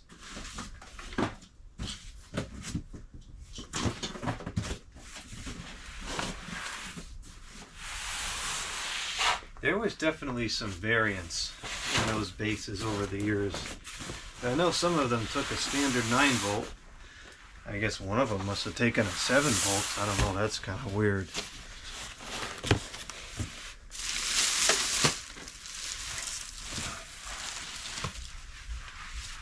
Alright, now we can begin the horrible process of trying to find the right AC adapter for something.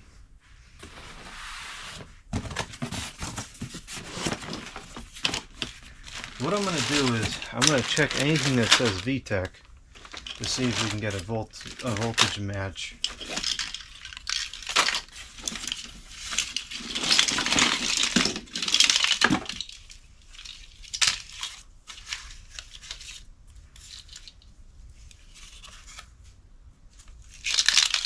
These are AT&T 8 volts 200. 8 volts 200. Are these all 8 volts 200? Yep. I wonder if this base took 8 volts at a higher rating. Those are all 8 volts 200. Those are for the AT&T TL76108 charge cradles. That's the one we just put away.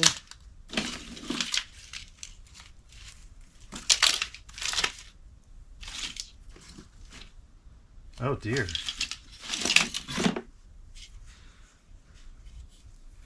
That one has a crack. I think we'll have to set that aside for repair. This is a VTEC. These are 6 volts. That's unbranded.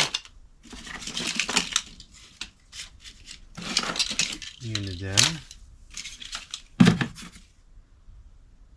That's 7.8 at 450. That's closer, but it's still not right.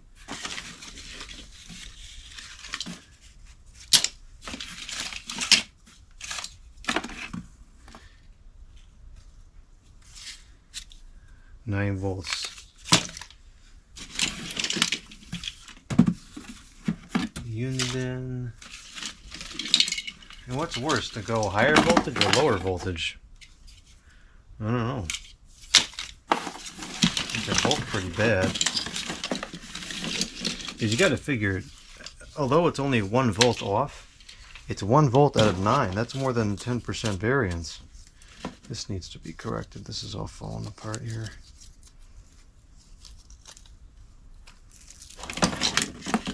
And since those, I know that particular set, the screens are good. And since the handsets are not interchangeable per base, I really don't want anything to happen to that base. Will anything happen to it? Probably not. It ran like that for months. But I don't want to knowingly set it up wrong. Alright, here's another one for the 6763. We got lucky this time, it was right on the top. This is 9 volts. Looks like 850. So there was absolutely variance in these base units.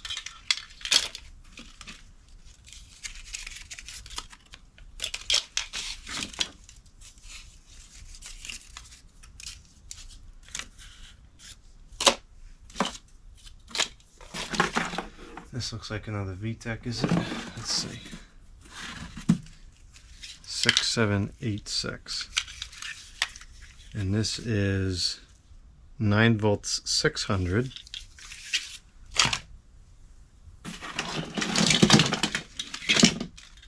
That's Panasonic.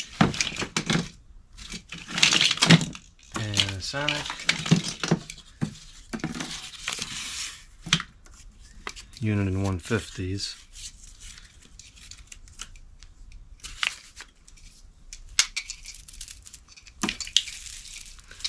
I have suspicions that adapter doesn't exist.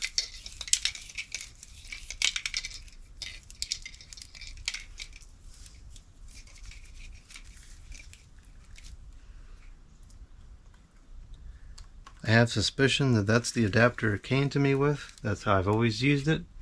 And that whatever cockamamie 8-volt adapter it calls for simply doesn't exist.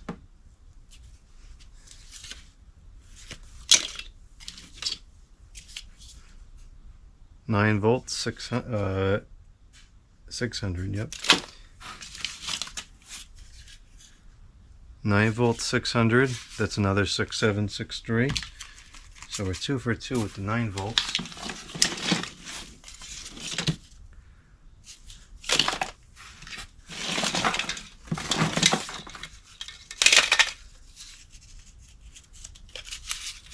I gotta redo that label. That's about to break off of there.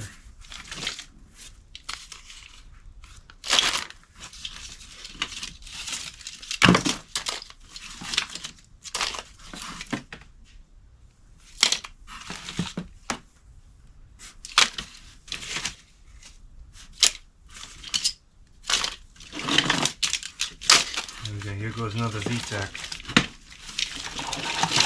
AT&T, something like that.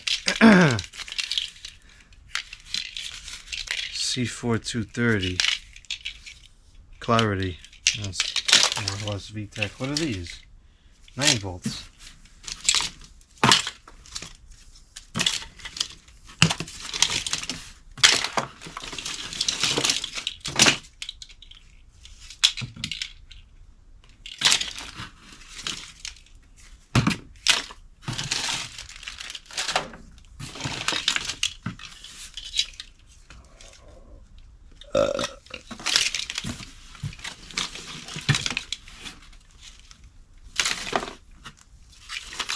These are AT&T. What is this?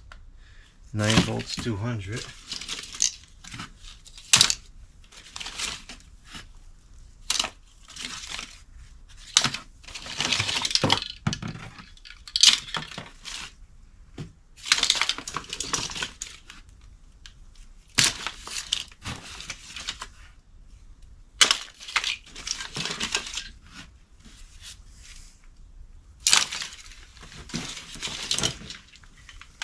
Well, we're getting towards the bottom here. Here goes a VTEC that's 9 volts.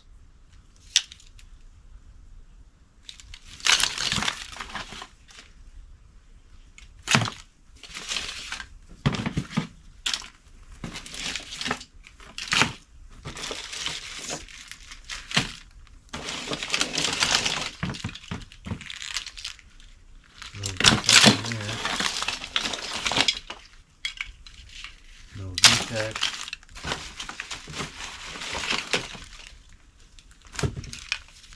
Here goes, you're kidding. Here it is. 8 volts, 650. This is for the AT&T E6014B. We're just going to use that one.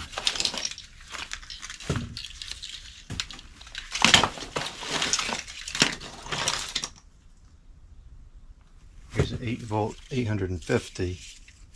this for the another AT&T 5.8. So I guess there was a period of time where VTech was putting out 8-volt equipment. Nope, that's why you always check, because if something's off, take a few minutes to fix it, because that's the right thing to do. Throw all this back now.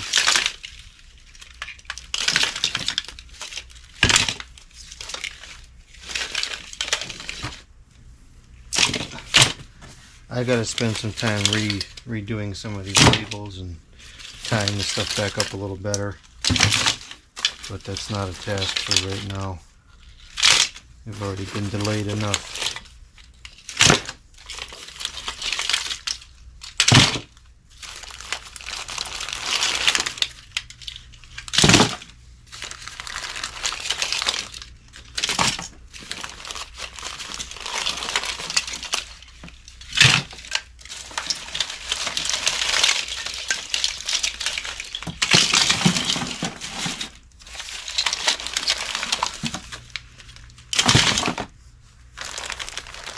And it is worth noting that this is the smaller box of adapters. There's one that's more than twice the size of this one.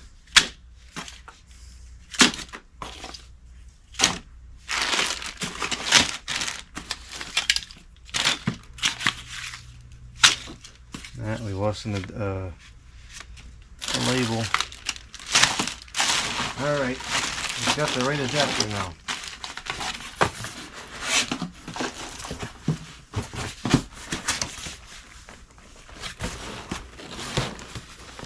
This box is so heavy.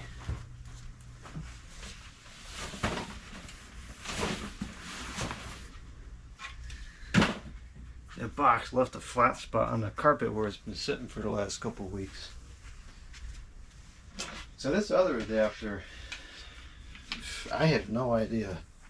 This is just bizarre.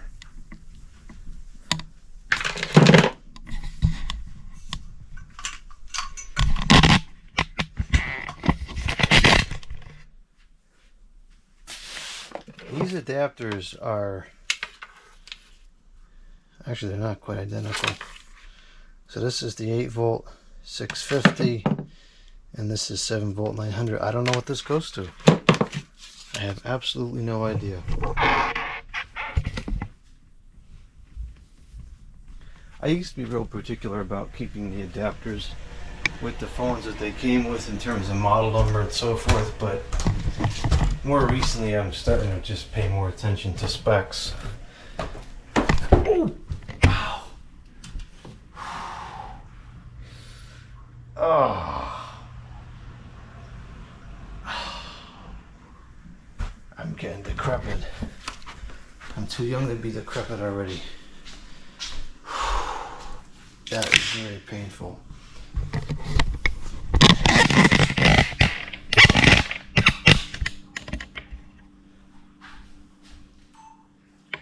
I was able to locate an 8-volt 650 milliamp adapter, which is the exact specification that this calls for. 8-volt 650 milliamps. Now we just have to hope that the plug is the correct one. These it might be.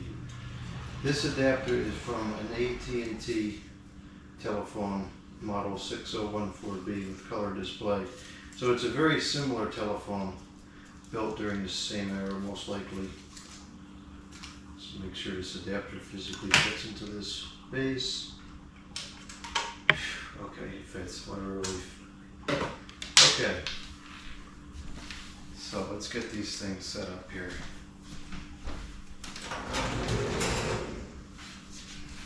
We're going to remove this classic 2500 set and we're going to put in the 5.8 gigahertz. Now I really like these phones. This is one of my all-time favorite models because in the real early 2010s, this might be 2010, 2011, my uncle gave me a set of these. He wanted to replace them. He had used them at his house for quite a few years. I believe these were the first telephones he bought after, that's a stupid way to say it. These were the telephones that he bought to replace the XCA 650, which I believe was the first cordless that he had. And he gave that one to me. I used that afterwards in early to mid 2000s. And so in the early 2010s, he wanted to replace these because the screens were failing. And it had come up in conversation, and I recommended the Uniden 1580, which is also one of my favorite telephones. Excellent, excellent telephone.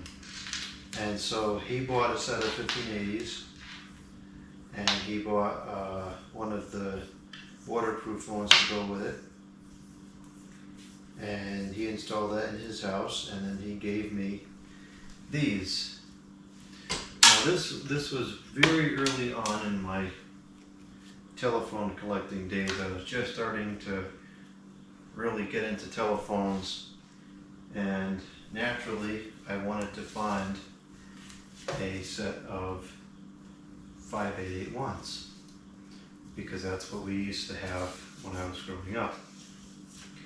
And so when these came into my possession, they reminded me of the 5881 because same frequency, same brand, not quite the same aesthetics, but kind of similar. And I remember the day he brought these over. I still remember that day. I was so excited to get them set up and use them. And so very nostalgic phones. And not only that, they talk really well. I think these have some of the best handset speakerphones I've ever used, which is impressive because these are pretty early on in the handset speakerphone era, but they were still excellent. So I'm going to tie up the cord here, and I'm going to leave this label attached to it, which indicates the model that it originally went to. I have no idea where the adapter for this particular set is, or if I ever had it. This set is one that I bought later on, and the screens are all good by some miracle, or they were when I last used it. Hopefully the screens are still mostly good, at least.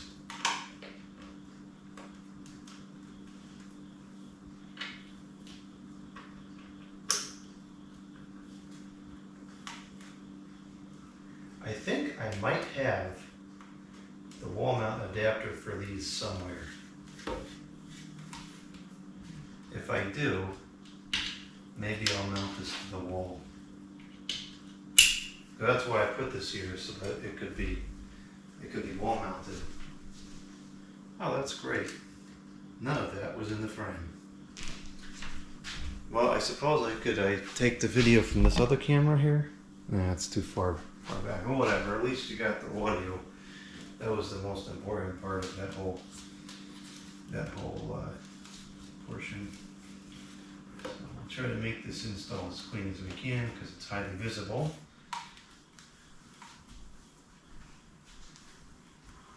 Try to hide this cord kind of in between the counter and the wall. The wall is, I guess, warped, so there's a gap in some places and not in others. A little lighthouse here. Stick that cord behind there.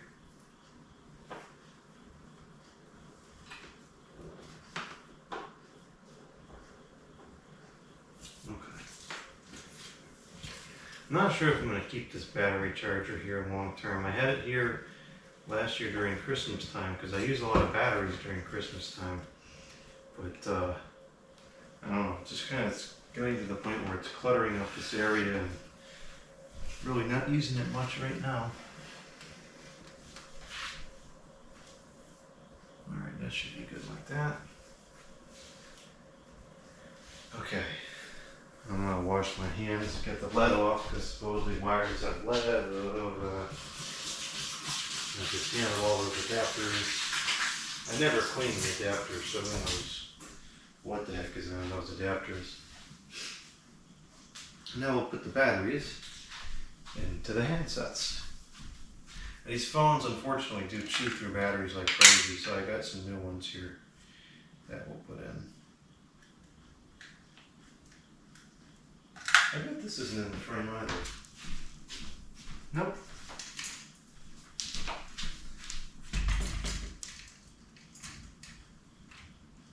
I guess we'll just call this a VTech 6763 Freak Show, because that's pretty much all it's turning out to be. These are EVL batteries, which, whoops, the screens are still good, which I've had pretty good luck with these screens. With these batteries, I've actually had very bad results with these screens. The whole world has. Unfortunately, VTech did not know how to make a ribbon cable during this era.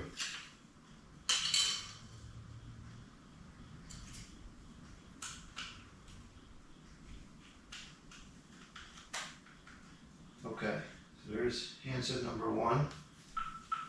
Oh, that is so nostalgic, that ketone.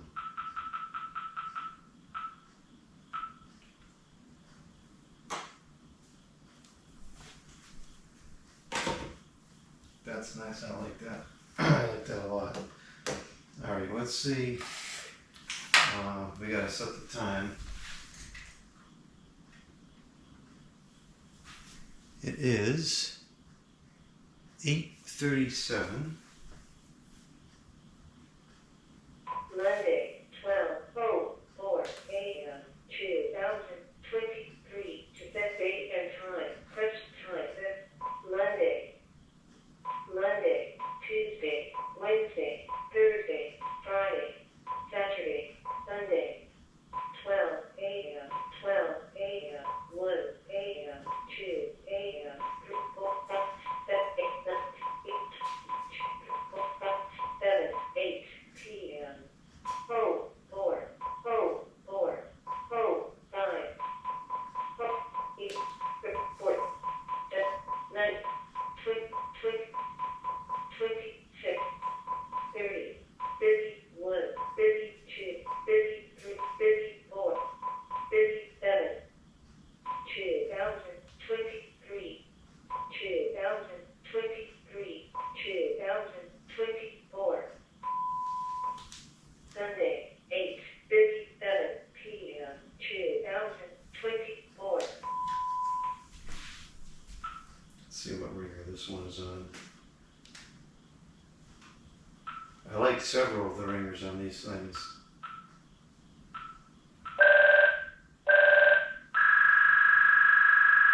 I think that's the one that my uncle used.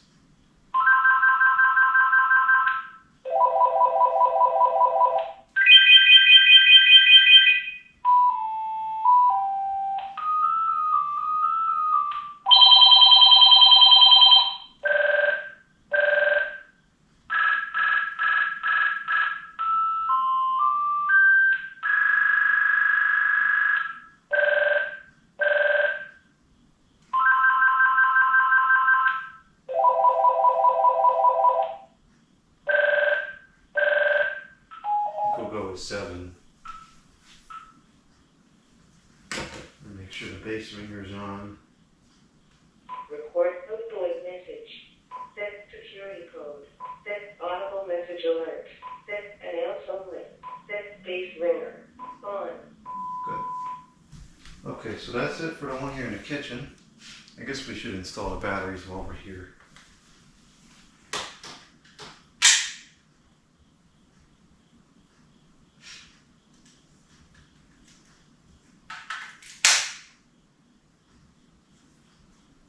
Screen's still good on this one too. That is nothing short of a miracle.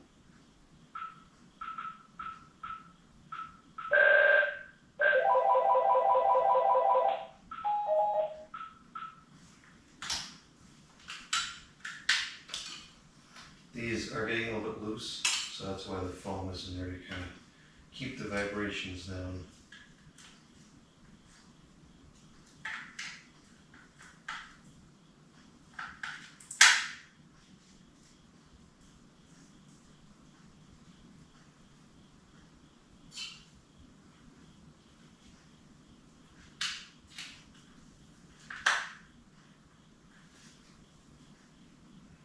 the screen on this one is spoiling. This is what usually happens. That's stinky. Fortunately, I've used these phones enough to be able to navigate the menu without it, but that stinks.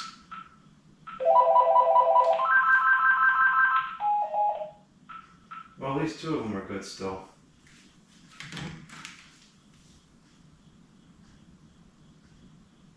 I don't think this has any bad pixels.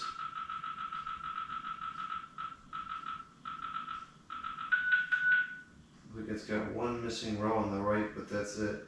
That's incredible for these phones. It's a shame that these fail like this because these are otherwise excellent telephones. Alright, now we're going to move down the hall into the bedroom. Grab a wire tie so we can tie up the cord. And this will be the last thing we record today because it's getting tired and I am very late.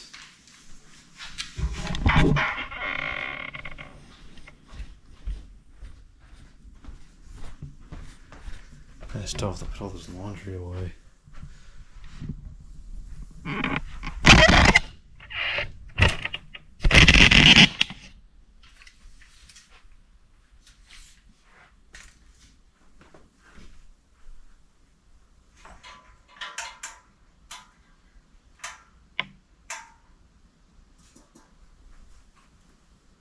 There's no light bulb in that lamp.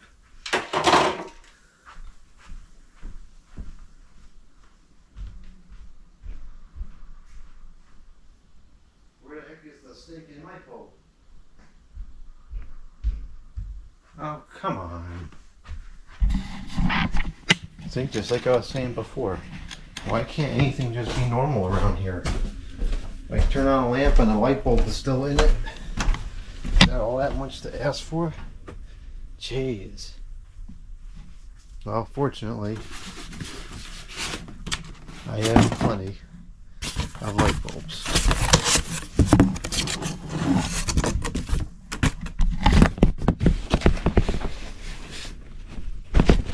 I want to grab one of those boxes of ceiling fan light bulbs, or any 40 watt would be fine. That's a 60. That's a 72. That's a 72. Here we go. This is what I wanted.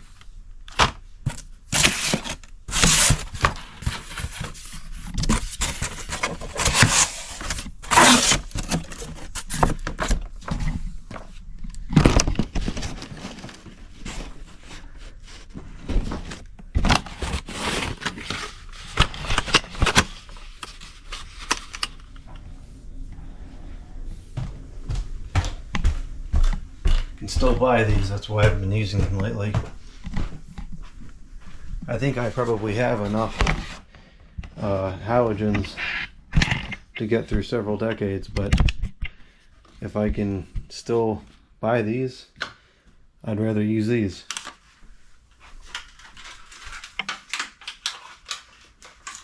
I don't want to turn to my stash until I absolutely have to.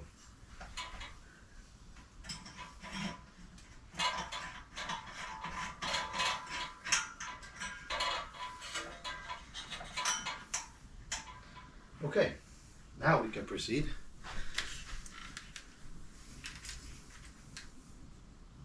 Where's the telephone?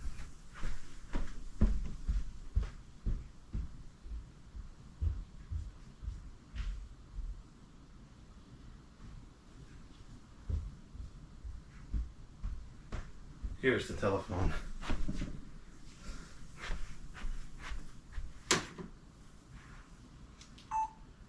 We're going to install the second one here in the bedroom.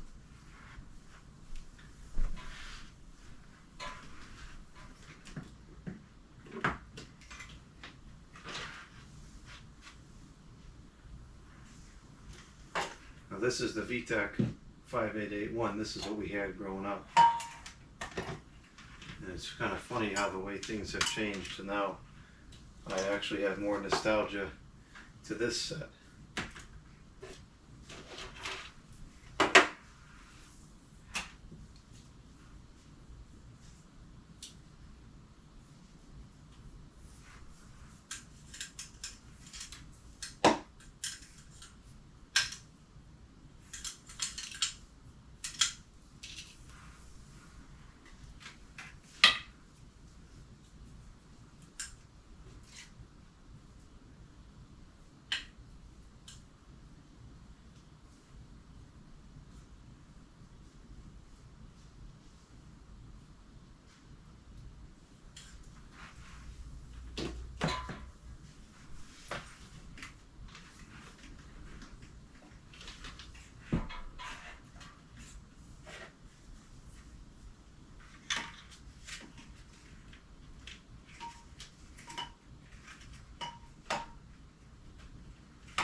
Alright, there's the one in here. It's charging. All three parts of the battery icon are still good.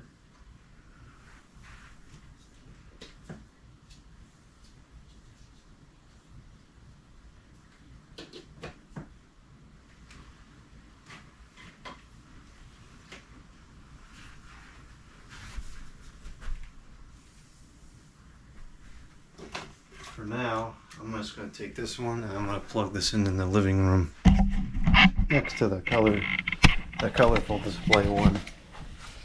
I think I might take these offline the next set. I'm not sure I'm going to keep using them. These have been out for a while. No time to swap in something else.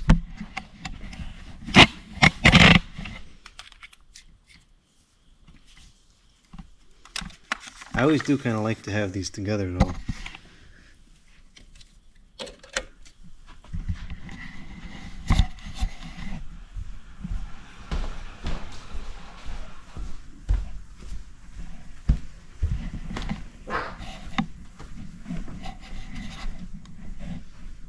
Cancel this out.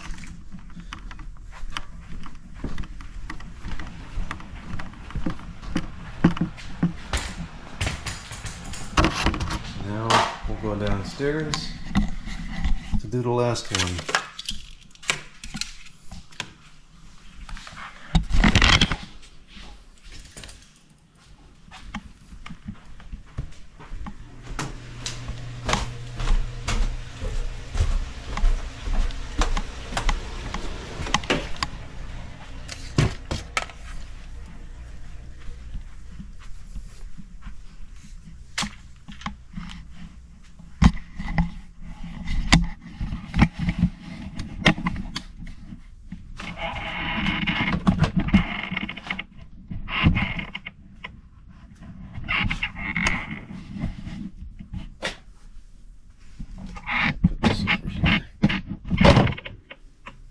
I'll adjust that in a second.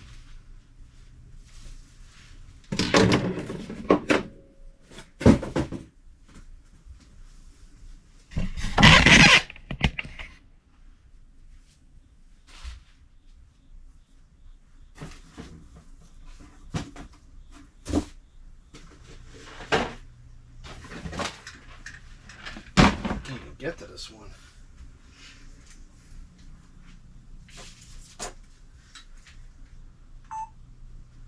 The last one we're going to put downstairs here at the studio desk because this phone broke.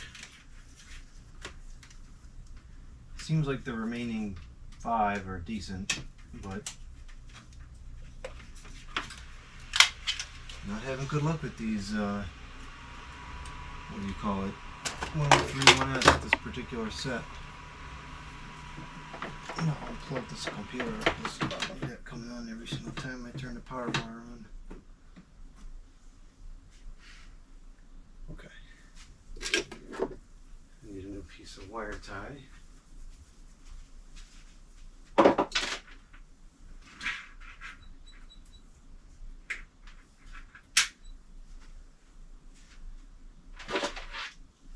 I suppose I could try to repair. I could try to repair this screen. The letter H did find a method to fix these. I haven't had the best results with it, but I think it's because I'm not doing it right.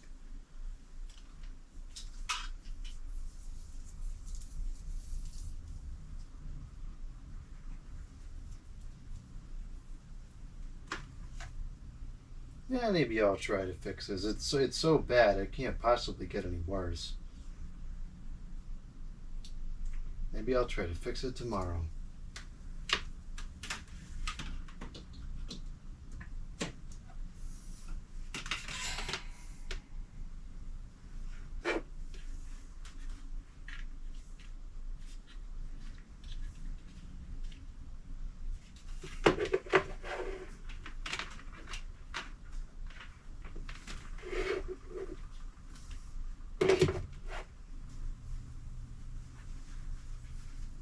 These phones look great pretty much anywhere you put them.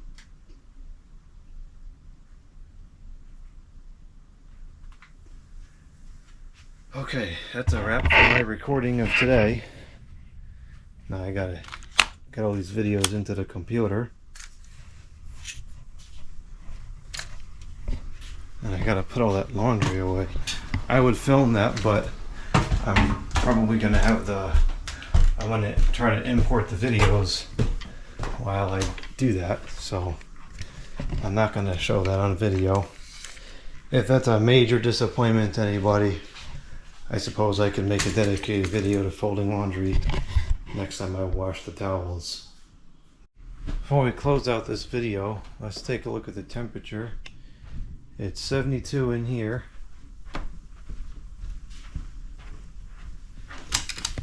74 in the bathroom, 73 in the computer room, and the living room is usually the coldest. Let's see. Living room is 71. So it hasn't really dropped much, and that's because the wind went away. Wind chill makes a big difference. This is saying it's 54 out now. Let's see. Oh yeah, there's a chill. I wouldn't want to spend any time out here. I guess we'll turn the street lights on to close out the video.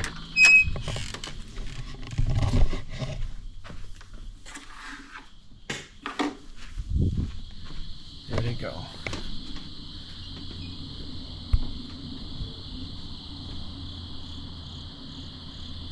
Yep, it's cold.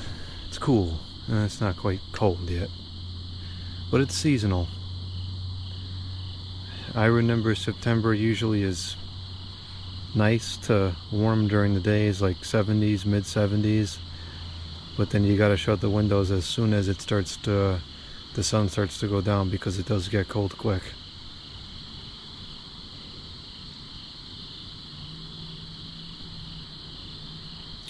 The bugs are getting a lot quieter. I don't hear any cicadas anymore. Just a couple crickets. Soon there won't be anything at night, it'll just be quiet. Well, that's a wrap for today's video. It's a pretty decent day. Got a lot of stuff done. I wish I could have got the stove ready to go, but it is what it is. That's why you start early, because now the fact that I wasn't able to get it going doesn't really matter, because I can do it tomorrow or the next day, and it's not an issue yet. So we'll get that fixed. Probably do that tomorrow. And it's time to start focusing back onto indoor stuff. And of course Christmas is right around the corner too, so we'll have a bunch of stuff coming out on Christmas as well.